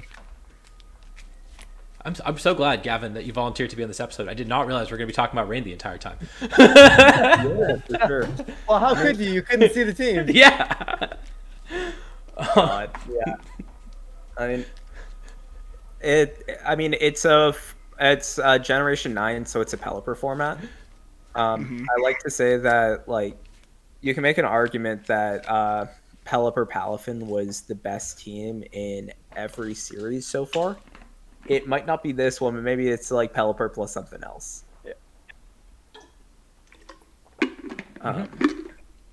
Yeah, no, it's a Pelipper format because every format is. And then last but not least, we have the first place team. This was won by Arima. And is Pokebase down? Is my internet down? Nope. Working No, for me. Up for me. Oh, never mind. It opened. Okay. Just a brief hiccup. Hey, look, we got another Rain team. Okay, this one just has a Rain Dance Torn. Not quite a Rain team. No, but- this was the Quite a rain range. that I was putting on earlier. This one has Bando instead. Yeah. Rain plus banded Pokemon, I guess, is the theme of the night. Bando. Yeah. Yeah. This seems cool too. It's Yes. I mean, so it's got the Goldengo Amoonguss stuff, but unlike Taran, where it was supporting it with Rain, this like with the Pelipper Rain, this player is just saying, I have Rain Dance on Torn. If your game plan against Goldengo is like clicking Heat Train buttons into it and forcing me to Terra and then Terra Grassing, Terra Blasting it, no, like I have an out to that too, and so or like clicking Chi-Yu buttons into it or something like that. Not that Chi-Yu necessarily wants to click Heat Wave into it. Have that, and then you also have the synergy with Urshifu. So maybe a second use for Rain Dance on Torn other than just enabling Urshifu when it's already faster than everything, which I think is pretty cool. And then Banderas, like you mentioned, like that mon does damage. It's got a huge attack stat. We've not really seen it as a like primary damage dealer, but now we're kind of seeing in that role where it can either click Earthquake next to Tornadus, or it can click Stomp and Tantrum next to Chenpao and do a lot, or Rock Slide next to Chenpao and do a lot. You know, Absolutely. maybe my brain works in weird ways, but just based on their Terra types, I can't help but feel that these guys really wanted to put a Basket Legion on a team, but just couldn't find it somewhere because all their Terras are Water or Ghost. So like, I Right. feel like they had a Basket Legion in spirit, you know? Oh yeah, you're right. 4 Water Terras and 2 Ghost 2 Terras. Ghost. Okay. Wow. Yeah. Yeah, this team is also a little surprising because usually with these like setup Dango teams, you usually see some more support either in the form of like Grimmsnarl screens, right, to get the the light Bro. screen up. I mean, you have Intimidate here, and those teams often do also in feature Intimidate, but like you often do see that special attack mitigation in some form. You'll often see sort of yeah. I mean, this is really interesting. They almost have no way of kind of protecting the Goldango from taking lots of damage. Very interestingly. It feels like what it does is like it kind of has like the gold dango almost as a distraction. Like if you let it get set up, sure, that's fine. But also, if you put all your eggs in dealing with that, you're gonna have to deal with the choice band Landorus. Like Right, that's right. crazy. There's other stuff to be scared of. That was kind of my thought process was Corviknight Yeah. in Vancouver. It was like hit my Corviknight, but then I have my Specs Fluttermane that's just gonna run over you or Right. ignore me and I'm gonna bulk up. Right? Similar vibes on this. Just stop me from nasty plotting and get murdered by the rest of my team or get murdered by my nasty plotting Goldango. Regardless, murder. Definitely interesting. Yeah. Checks out. Yeah. I guess looking at anything else notable. I don't know. Like, it seems like it's a very, very interesting take on Goldie Amoongus for sure. It is just Definitely. saying. I think that's exactly right. What you're saying, Ryan, is that instead of saying I'm going to fully support the Goldie, it's saying I dare you to give Goldie a turn. If you don't give it a turn, then my Landorus or my Urshifu is just kind of clicking murder buttons. Yep. That and like this team does have a lot of like mind games it can force with just like it has 4 Pokemon that can protect, right? And it's 4 Pokemon that if you call it wrong, right, it can be very punishing. Like you don't want to let the Urshifu, Chenpao, Amoonguss, or the Goldie ever get like a free move off, and it's threatening all of that like all around like the Torn Landorus, which is just like gonna be like making sure like you still have to respect that at every single point. It's just I don't know. It's like it feels like it puts a lot of pressure on for sure. Definitely. Yep. But yeah, my big takeaway from this is the Bandurus. I think that it's super cool to see it win. Not a set we've seen really see much play this format up till now, but Yep. definitely looks like it is very legitimate on this team and probably on other teams too. Yep. I also really like the safety goggles Urshifu set. Personally, I think that the goggles or the Terra Grass Urshifus are among the better sets. You can just kind of ignore Amoonguss. Yeah. It's just one of those ones where people are just like, oh, Moongus is going to be my Urshifu answer. And then all of a sudden it's not, right? Right, All of a sudden right. it can't be your answer. And then, like, if it can't be your answer anymore and you're pinned, it's like, well, okay, too bad. Right. I do think this Yep, team I really like that set. kind of struggles to hit water types. I mean, I know there were 2 rain teams in top 4s. So it can't be that problematic, but like, if something like you make it rain doesn't hit water types, Surging Strikes doesn't really hit water types. You got to hit it with neutral damage from like Landorus, and they hit you super effectively. And you're not outpacing them. Absolutely. Chenpao doesn't hit them very hard. Like, that is one big weakness I see from this these 6. Absolutely. I would agree. But I feel like you can also out damage it to an Yeah. extent still. Like with the Terra Water Lando, you're probably not dying to the water types anymore. And then you throw that beside a Shenpao and you can probably out damage most of them. Right. And it did beat 2 rain teams, so like it clearly had to power through a lot of water types to get here. I don't know if it beat Tyron or if Tyron lost to the other player in finals, but With rain, you're still 2 KOing other opposing Urshifu with your own Urshifu. With Surging Strikes. like you just do more damage. I think Right. is the gist of it. Like, Yep. like, because that's the thing. The damage in this format is so absurd that like you don't have a lot of Pokemon that are just like, oh, this is never breaking through, right? Like I feel like one defining feature of Reg C was that there was a lot of stalemate situations that could occur, right? Like against like, okay, like it's the Amoonguss plus Iron Hands next to the Amoonguss plus Iron Hands. We're going to be here for a minute. Yep. And now that has basically like disappeared. Every Pokemon, like given enough time, can just kill everything else.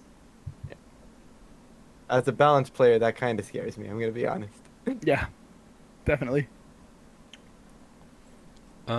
yeah. Any other thoughts on this team, or do we want to move on to the next tournament? Rain good, I guess.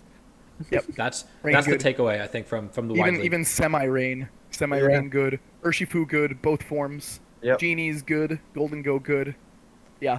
Yeah, no, Goldie how was the good. other. I mean, Goldie, we talked about this last week, but it's just continuously, so good. consistently putting up results on all like Mm-hmm. we saw the specs versions, we saw the leftovers versions, just like every type of Goldie is doing super well right now. I do want to say like Tarn was running something very slightly different, where it was Nasty Plot, but it was Terra Steel, Mm-hmm. That's right. which is interesting, just because like normally it's like one or the other. Mm-hmm. I feel like in Terran's end, he wanted to have the immediate chance to take out some of the bulkier flutters. Mm-hmm. Mm-hmm. But obviously, like I'm not Terran, so I can't really properly answer that. But if I had to guess, I feel like that's what the case is, because sometimes with like those nasty plot versions, they don't get the bulkier flutters with just a single make it range. So Absolutely. at least Not to scare them mention, out. like- You might never click it, but Yeah, and I mean, not to mention, like, you're still with rain as a steel type, you're still taking effectively neutral damage, right, from fire moves, right? So like Steel Terra is actually kind of really smart on a team with Pelipper, or just with automatic rain, right? I saw Steel Amoongus actually. So on a rain team in my last, Right. maybe my winning in it was not winning it, but Oh, I've been last running round, I think I- Terra Steel this whole year, man. That's right. I was just gonna say that I actually. know, Yeah. I know, but I wasn't sure if it was gonna like make the transition still, right? But I do think Steel on Rain is solid, absolutely Yeah. solid. Yeah. No, I think it makes a lot of sense actually. I think on Rain, every Pokemon is supposed to be either Terra Water, Terra Steel, Terra Grass, and maybe Terra Flying. Like, you're gonna see those a lot. I agree. Mm-hmm. No, I think this was a really smart call actually. Yeah. Yeah. So with that, I just posted another tournament that I didn't have in our document, but I heard about recently. That is the Chile Invitational that was hosted by, I think it was hosted by Iron Nemesis. I'm not sure if he hosted it because I saw he played in it, but this was in person as well. Not huge. It was 30 players, but it was a invitational, and I think you had to do so well into the 26 best players in championship points from Chile, I guess. So only the top Chilean players. Cool. And then I think they had like a $450 prize pool, so a reasonably sized prize pool. And so I did want to highlight this tournament as well as another one of the bigger grassers that did get to that we did, and we do have teams for this too. Yeah. So Limitless page. Shout out to Limitless. Do you know how crazy this format? Like, you can put together any 6 Pokemon if they're above 5% usage, and I'm like, sure, that makes sense. Yeah. Mhm. Yeah. yeah, It's like, literally. as long as it's that, I'm like, oh, standard. I It's no, like, I agree. I'm looking at like Luciano's team, and it's like, oh yeah, this team like it looks standard. I get it. No, I don't think we've ever seen a team like this. Like we have not seen a ton of Zapdos. We certainly haven't seen it on but we see the Urshifu Rapid Strike, Heatran, Rillaboom. We see a Fluttermane. It's like, oh okay, you got the big 4, and then you've got 2 other Pokemon, and standard, cool. Yeah. yeah, it's like, I think that it avoids being like too archetypical, just because like you can run teams in this format without any utility, right? That are just damage traders, and it's like your utility is like Rillaboom has Fake Out, big one. Yep.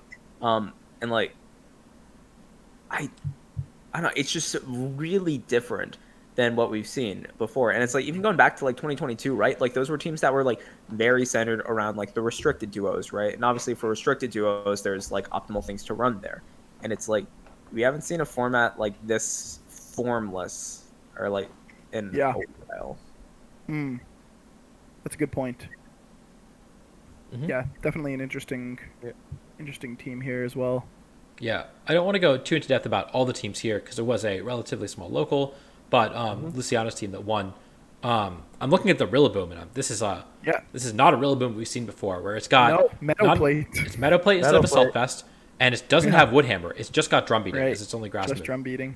Yeah. And I feel like the metal plate helps make up for that, because I was looking at, I've seen the metal plate on Rillaboom before, and I'm like, does it actually justify not having Woodhammer to just put metal plate and then have speed control? I mean, it's up for debate, I guess. I don't know. I didn't love the trade-off on the damage, but it's an option. Just running a calc on that right now. I'm wondering do you still get Fluttermane in?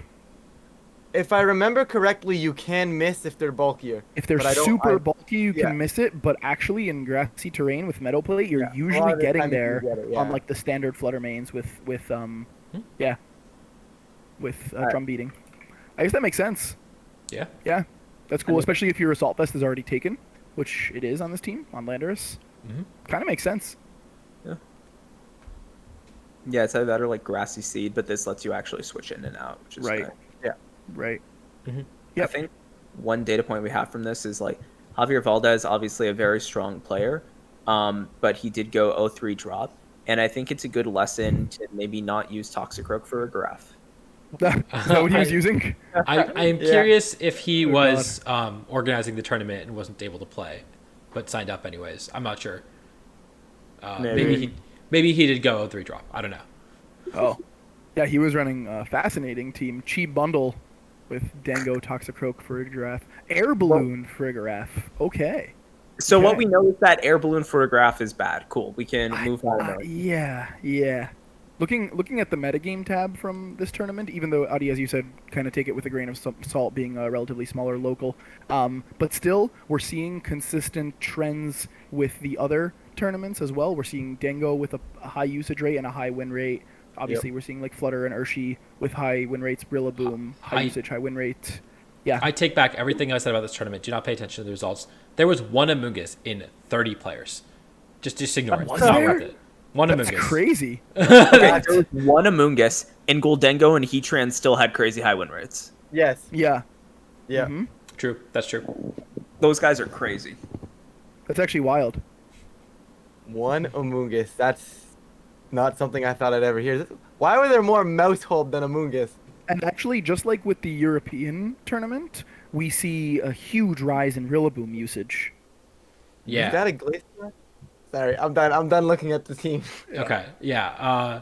Now, Very I interesting. mean, it's cool to see. It's cool to see the team that won. It's cool to see this happen in the first place. It's sort of like a national championship in an era past. We don't have national championships where we didn't even have a Latin American internats this year. So it's cool to see that community come together and put something together for their best players with a relatively big prize pool. So big shout outs to Javier for putting this together. And it's congrats to Luciano. That like LATAM has like stepped up so much, and it's just like TPC has ignored them, but the community's done such a good job with the grassroots, with like Javier and like the Desafio stuff, and it's just like I don't know. I think that it really like leveled up the region, frankly. Totally. Like I think that LATAM is just like relatively so much better than it has been in like past years. I'd agree. Yeah, Definitely. and it's at this point, it's like I mean Latin America, I think is like better than Europe because it has the word America in it. No, but like think about it, right? Like LATAM results, like I mean they had like one player like in an internet's final this year. It's the same as Europe, right? Like. Yep.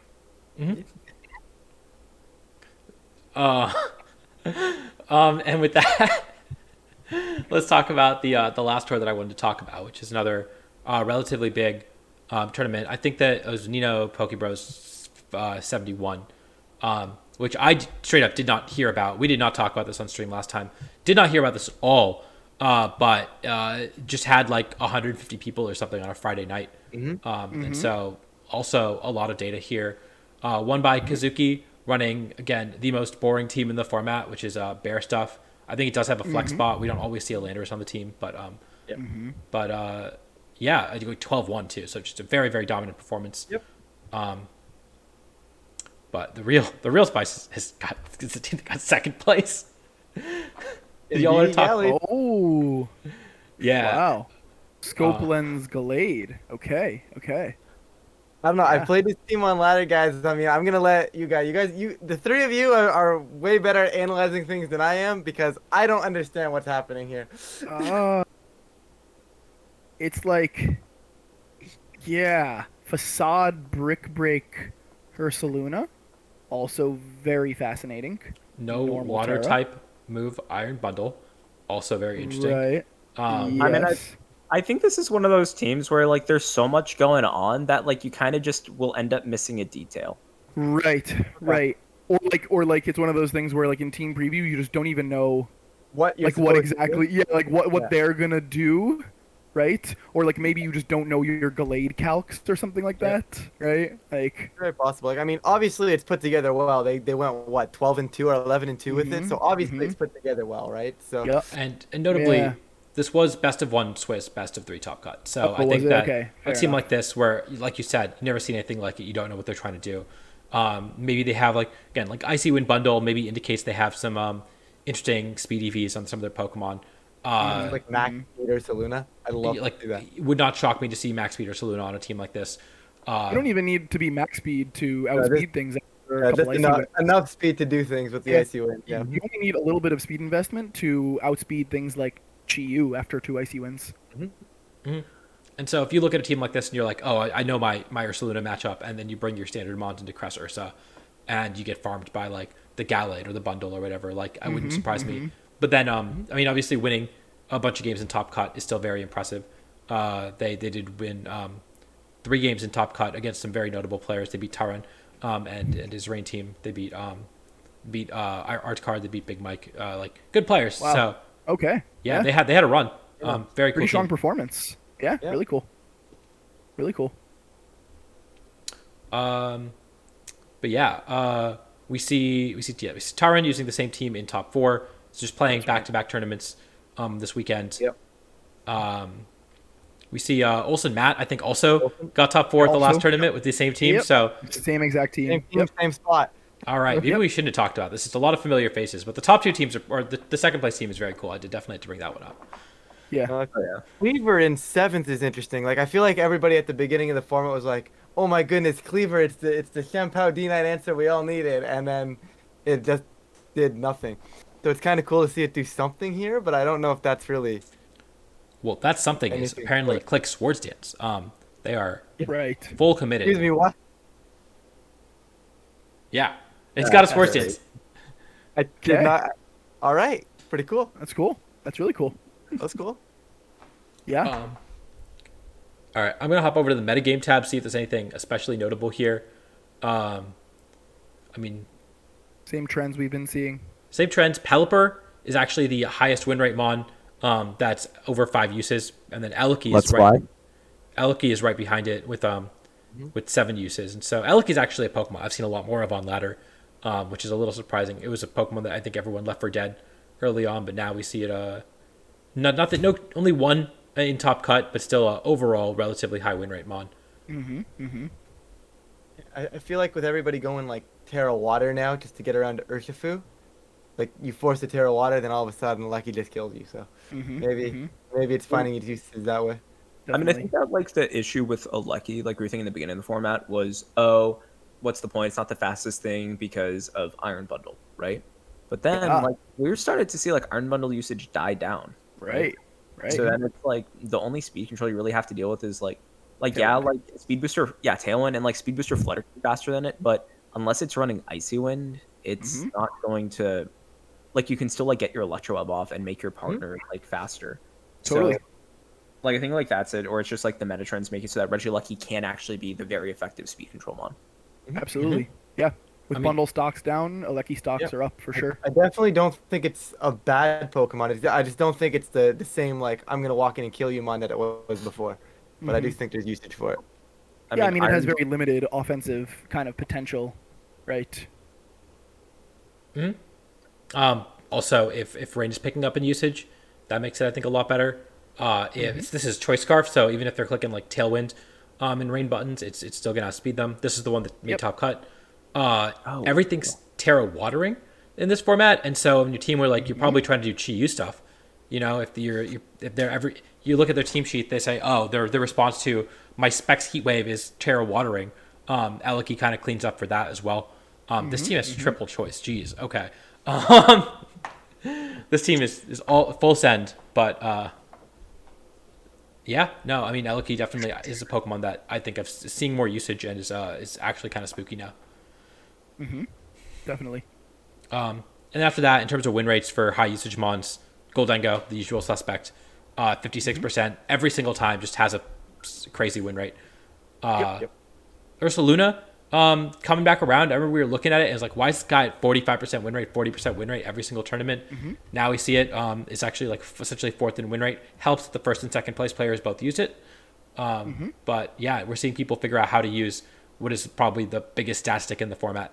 Yeah, like I mean, in the beginning, like it's just like with this mon like Ursaluna, there's no way it could have been bad, right? It just like it takes a bit to figure out how to use it.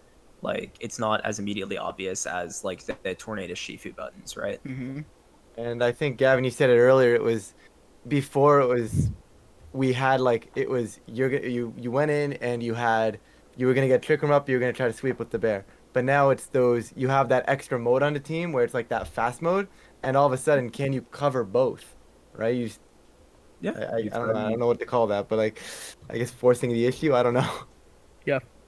Yeah, I mean, it's just like the team being more functional outside of Trick Room, right? And that makes it so that like just going all in, stopping the Trick Room, like isn't just an automatic win con. And Yep. like I think also people like figured out like the best bear set, right? Like people realized, oh, Terra Ghost is the broken Terra on Ursaluna. Mm-hmm. Because like in the beginning, people were mostly running like offensive ones, like ground. Yeah, or whatever. normal was big at one point. Yep. Yeah, and it's just like, Kazuki's winning one is Poison Terra, actually. pretty cool. Interesting. Yeah. Yeah. Mm-hmm. And it's people, I Which is think cool. You're not. people also realize, and this is one of the, I think, going to be very interesting and cyclical in this format, is people realize that you got to run setup on your bear. You don't just run 3 attacks, because otherwise people are very, very capable of stalling a trick room. But if you punish those trick room turns by clicking bulk up, by clicking sword stance, all of a sudden it's so much harder. But now, as a result, and this was when we saw Rillaboom usage drop off. Now Rillaboom is back. It's also up there in win rate. It's 55% win rate. I think it's the first time we've seen it higher than Amoonguss. And now if your only ground move is Earthquake, you are going to get caught out by that a little bit. And so That's right. I think that we're going to see that sort of, and maybe that means that you got to start running Facade because you kill the Rillabooms, I think. You don't kill the Amoongusses, but you kill the Rillabooms. And sorry, not Facade. You have to run Headlong Rush as a way to deal with Okay, yeah, I Rillabooms. was gonna say, I sure hope that they're running Facade. No, Yeah. you have to run your additional ground coverage move because of Rillaboom, and then you also now that would make it so Amoonguss is better into the Pokemon maybe. So I don't know. I think that's gonna be something that maybe never gets resolved. Maybe it's just like always a meta call. Maybe Rillaboom and Amoonguss, we see 45 and 43 uses in this tournament. Maybe they just always have to stay level because otherwise Ursaluna gets a little overpowering, and until then you just have to make a meta call with your Ursaluna. Definitely. But yeah, those are the teams. Those are the mons that did especially well in this tournament. What are the mons that sucked? Always love to see that.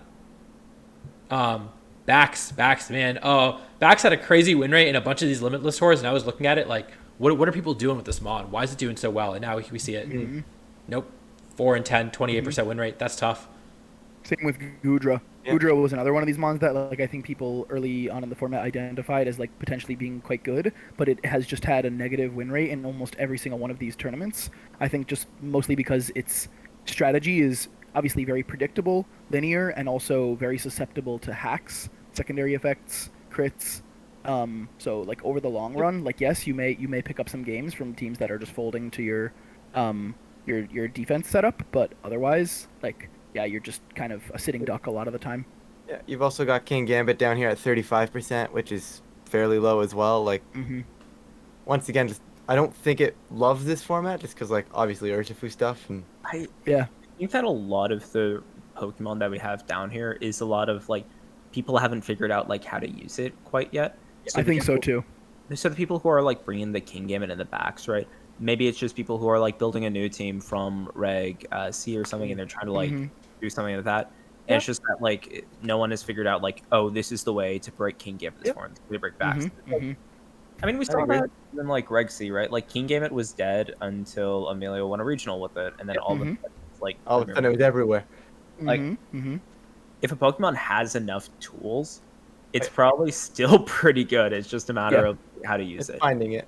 Yep. Yeah, I think King Gambit is still quite good. I agree. I think, yeah.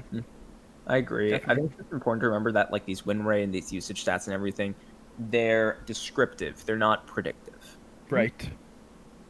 Absolutely. Yeah, like we know what traits make up a good Pokemon. If you have a million stats and a good ability and a good move pool, like there's probably a niche for you. Just You're gonna find someone's gonna find it at some point. Yeah. And it's like, I don't know, if anyone's like trying to figure out what they want to do for Worlds, it's like it's going all in on just trying to make like one Pokemon that's like kind of niche and no one's using work is like probably as good of a thing you can do as anything. Sure. Because like Yeah. I've said this bunch of times throughout the years, but like I think that like you should try to make sure that you're a top 5 player of an archetype that you're bringing to Worlds. And it's like if you're not, you should be running something jank that no one else is using, so that you make yourself a top 5 player in the archetype you're bringing. Wait, Gavin. That's which actually one- really are you- smart are you- advice, Gavin. Are you running jank? Is that what you're doing? No, I'm running jank because I'm just bad. So, I'm not even a top 5 jank player at this point. Let's be real. Yeah, well, I mean, I don't know. Like, I'm not illusioning myself, right? I'm playing through day 1. You're probably not winning Worlds, right? Unless you're specifically Wolf. There's like 5-6 players who can maybe win Worlds from day 1. So, Gavin's advice is really good. Also, my goals are not as lofty as his is, and I would just like to make day 2, and then maybe if I really really do well in day 2, top cut, and after that, it's all gravy. I don't need to be the best player I don't need to win Worlds. I don't need to build jank specifically to have a chance of winning Worlds because I have this crazy meta call when using something standard and having a higher floor is maybe the right approach. Yeah, there's a lot of Yeah. jank that's not well, though. Never forget 2018 competitive Gothitelle, whatever the hell like Qtesh was cooking last year. Like weird stuff does it. Like Yeah.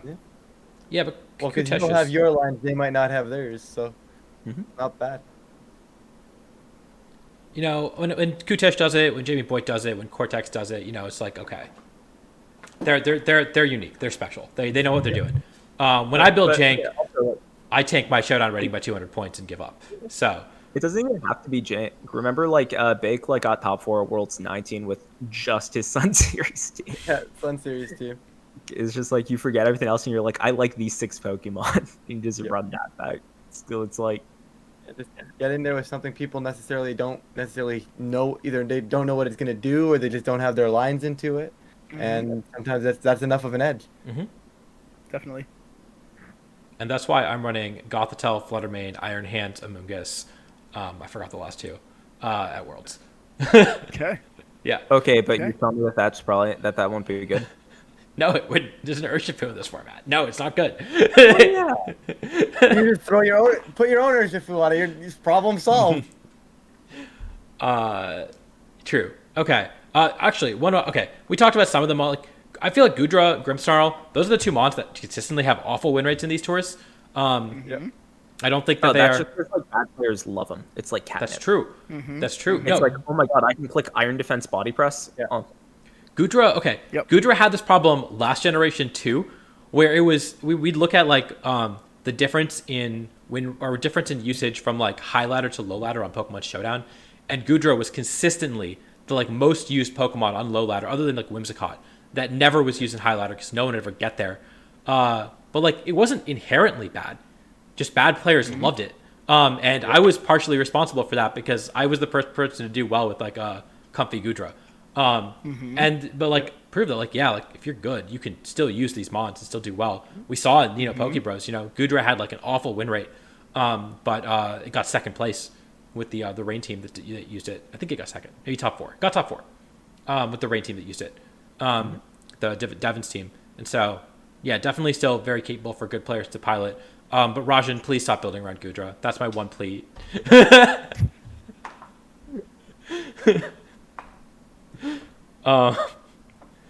Yeah, and then Iron Hands is the other guy that I wanted to. Iron Hands and Dragonite are the other 2 that I want to talk about because they are not super low, but for high usage mons they are very low given their history, where they used to be kind of at the top, and now Dragonite, big fall from grace, and Iron Hands, big fall from grace. I feel like Hands may be a little bit susceptible to the fact that this tournament was best of 1 here. Like, I feel like, I don't know, when I use Iron Hands, obviously it's a very good mon and you can bring it game 1, but a lot of the times it's a very good adjustment mon as well. It's like, okay, now that I know what your game plan is, I can force the issue with my Iron Hands, And I feel like in a best of 1, I don't want to say it's hard to successfully use Iron Hands, because I do think it's good, but it just feels like, okay, I can click Fake Out turn 1 or force a Fake Out, but like if I don't have a read, or like a good read on my opponent after a game 1 or anything like that, I feel like it's a little easier to lose. And Oh. I think like Iron Hands kind of suffers from being such a splashable Pokemon that if you don't know what you want to run on a slot, right, there's a lot worse choices than just throwing an Iron Hands on there. So it might just be like teams that don't really know like what their direction is. They just throw an Iron Hands on. Yeah, it did have, what, 5 slots in top cut of this tournament, including the winner. Like it did do well, but like also, Yeah, that's why I think that like instead of win rate, a better stat to look at is like top cut conversion rate. I just like you care if it did super well or if it didn't. The difference Very between it's like you don't really you care about the difference between like 7-2 and 6-3. You don't care about the difference between like 5-4 and 1-4. yeah, that's fair. And so I guess that is all that I had to talk about. Was there any other big takeaways you guys want to talk about from this tournament? Just really super important one. Shout out to that one person who ran Bonsley. Someone ran Bonsley. Choice band Bonsley, yeah. Shout out to What? them. That's all I'm gonna say. Wow. Okay, and they went 0-2 drop with Bonsley and Yuxi and Metal Yep. Coat Tinkaton. Okay. Just wanted to point them out. Like, I really I'm a big do Bonsley appreciate fan, the so effort. shout out. Yeah, I appreciate the effort. It's cool. Huh. Okay, Yeah. anybody have anything on a more serious note? No, I think kind of like I've said a time or two here already. It's just interesting to note that we're seeing this consistency in the metagame breakdown among all of these various tournaments. Like there's some sway and there's kind of some variance, but like the big winners are still the big winners throughout all these tournaments, and like the big losers are still the big losers. In terms of Pokemon and their usage and win rates. So it does, even though the meta is so wide, I think, in this format, it is still interesting to see these kind of consistent trends and this kind of like this formation of like the sort of the core of good Pokemon and the core of kind of lackluster Pokemon that are still kind of common. I It feels like there's sorry, go for it. I actually have like the opposite take. Like, yes, there are Really? a couple Pokemon that are consistently doing well. Those Pokemon are very good. It's cool to see the Pokemon that are very cyclical, right? We saw Ursaluna go down to back up. We saw Rillaboom go up and then down and then up. We're seeing Bundle, 50% win rate. That's a huge uptick from what it was when it was like a 30% win rate Mon for the last couple of weeks with no conversions at all. We're seeing like Darkshifu come back up here. And so stuff like that is just very cool for me to see. It just, goes to show you that like, hey, and there's a lot of viable stuff in this format. A lot of it is going to be hard to figure out. And people are slowly figuring it out and how to use them. And as they figure out how to use them and as the metagame changes, maybe some of those Pokemon we thought were bad are going to cycle back in popularity, like Rillaboom, like Regieleki. Definitely. And I just think it's been very cool to see how the format's developed despite not really having any major events and not really, just not really having much time before Worlds. Definitely. Gavin, sorry, I interrupted you. Oh no, it's okay. I forgot what I was gonna say. Okay. Can we pretend that I always thought Rillaboom was good? I definitely was never a Rillaboom hater. So if there's no video evidence of it, then it probably didn't happen. So everyone's just gonna have to go back and watch Tub Takes from a month ago. Gavin was on last time. Rewatch the entire episode and tell me if he said that. And click on all the ads that you see. And speaking of, if you missed part of this Tub Takes or you want to go back and watch Gavin's hot takes, you can find it on my YouTube channel, ! YT on the chat. Okay. So let's do Calc is Right, the last thing that we have to talk about today. Cool. We got everyone's favorite game, Calc is Right. We are going to be, each of us have a calc in mind, I hope. If you don't, that's fine. We'll figure it out. I got a good one. I do not have a calc. I don't have a calc either. I'm figuring it out on the fly. But can I pitch mine first? Yeah, let's do it. Okay. So we've all seen that one Chesto Resto Moltres team with Nasty Plot, Draining Kiss, Spectrier, right? Okay. We have? Yep. But I don't think any of us quite know our Draining Kiss, Spectrier calcs. Right. So how much does +6 modest Draining Kiss from Spectrier do to 4 HP Fluttermane? +6 modest draining kiss. The No flutter. Terra, no anything else. It's just No giving tears, no nothing, right? Nope, just giving Flutterman a little What's smooch. draining kiss base power? 50, You don't 60? get to know. You don't get to Don't know. get to know. But you've seen the horse kiss some things before. Yes. I want to say. Don't say a number yet. Let us Oh, all figure okay, it out, okay. and then Okay. we'll, I've got something in my, I think I can kind of know. Okay. hold up. I'm doing some math. All right, I got a number. And then for a bonus point, how much HP? What percentage of HP does Spectre recover off of the kiss? It's a Fluttermane, right? It's a 4 HP Yeah, Fluttermane. I know for- It's got like 3 total hit points. Yeah. I think I know what I'm gonna say. I think I have my answer. All right, are we good Same. to go? Mhm. All right. In that case, Ryan. Oh god. Okay, I'm gonna be honest. I don't actually make it to this part of top takes. I don't like. Do I just like, say Wow, the this is the percentage best I think, part. or, like, Basically, you know how with calcs there's a range where there's like yeah, a minimum. so you want me to say a range? Yeah, Or any just the number- one? Say number in a the- number. If you get it in the range, you get it right. Oh, Yeah. okay. I got you. I'm And gonna it's the say. percentage. I would say about 91%. Okay. Whoa. 91. 91. Okay. I was going to say something a lot closer to like 50 to 60%. Okay. I've got well, what number between 50 and 60%? yeah. You got to pick a number. I'd say, let's say 60. Okay. Audie? I've got. I'm with Ryan. I think it's just barely missing a KO. I think it's doing 95. Okay. So, one of you got it right. Audie, do you mind plugging in the calc? I'm looking at it, and I'm looking at 80 to 94. Yup. Congrats to Wow. Ryan and only Okay. Ryan. So, Wow. fun fact, and here's the crazy thing. I have run Spectre at the beginning of the format.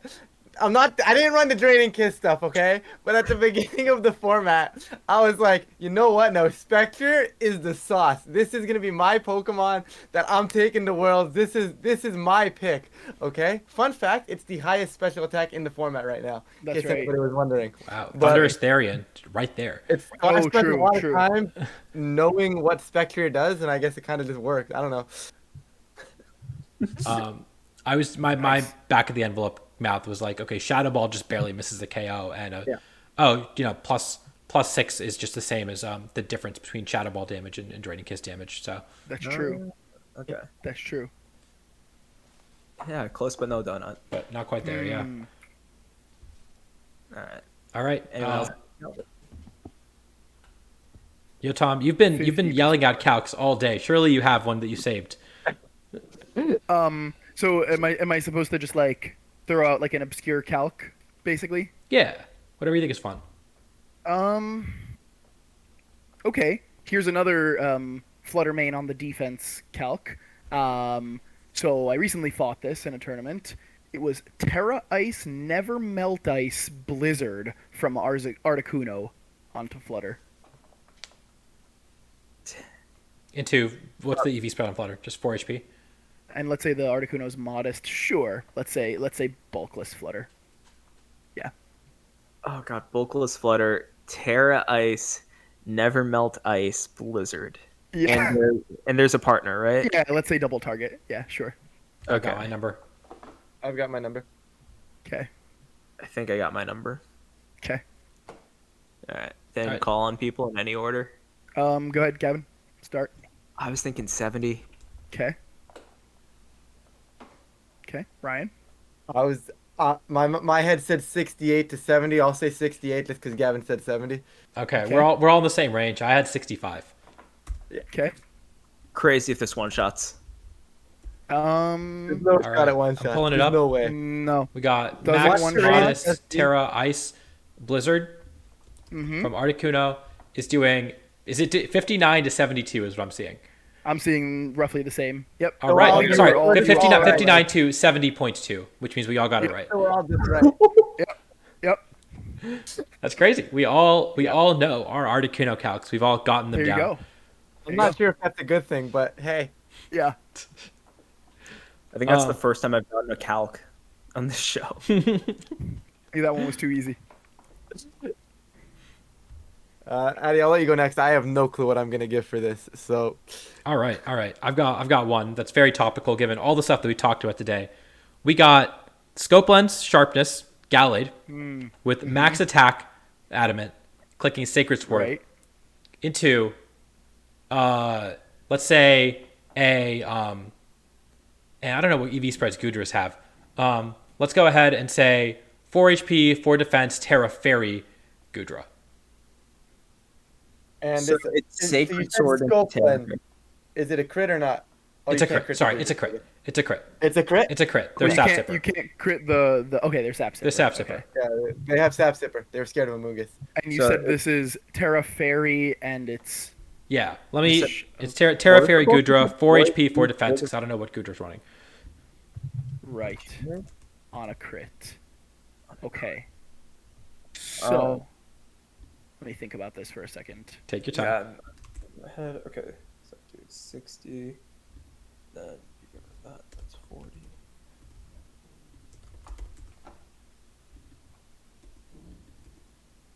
Huh. I have a number. I've got something. Okay. You got it? Yeah. I'm I've posting. got something. I'm posting the calc in Twitch chat. So 252 attack, adamant, sharpness, Gallade, sacred sword versus 4 HP, 4 defense, Terra Fairy Gudra on a. Sorry. Oh shoot, I picked the wrong Gudra. Hold up. Let me get the Gudra. Yeah, Hisui Gudra.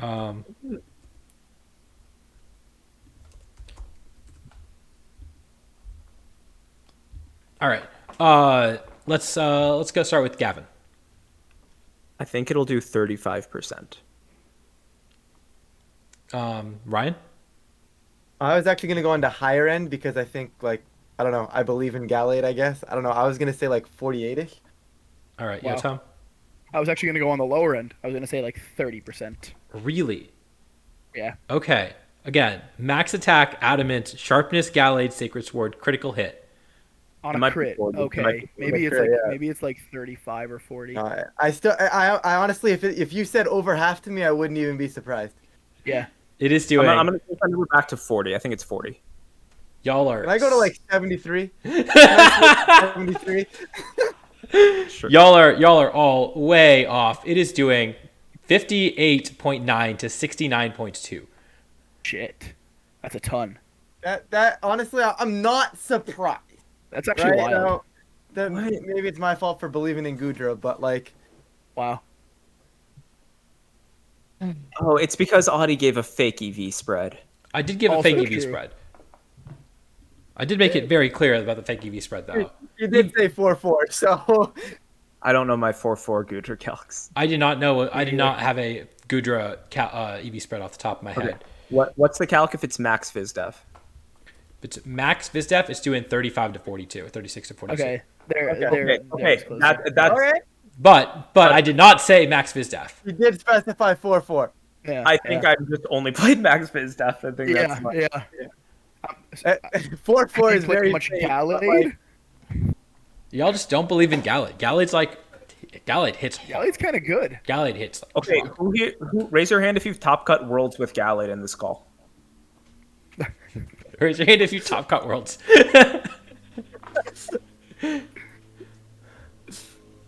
All right, Ryan, you're up. I've got something. We're right. gonna go 36 special attack EVs, Galarian Moltres +3 air slash into, let's say, standard AV Rillaboom. What's standard AV relevant? It's a very good question. I'll give you one in a max sec. I'm HP just or gonna run it. Probably 60-108 or 60-116, somewhere around there.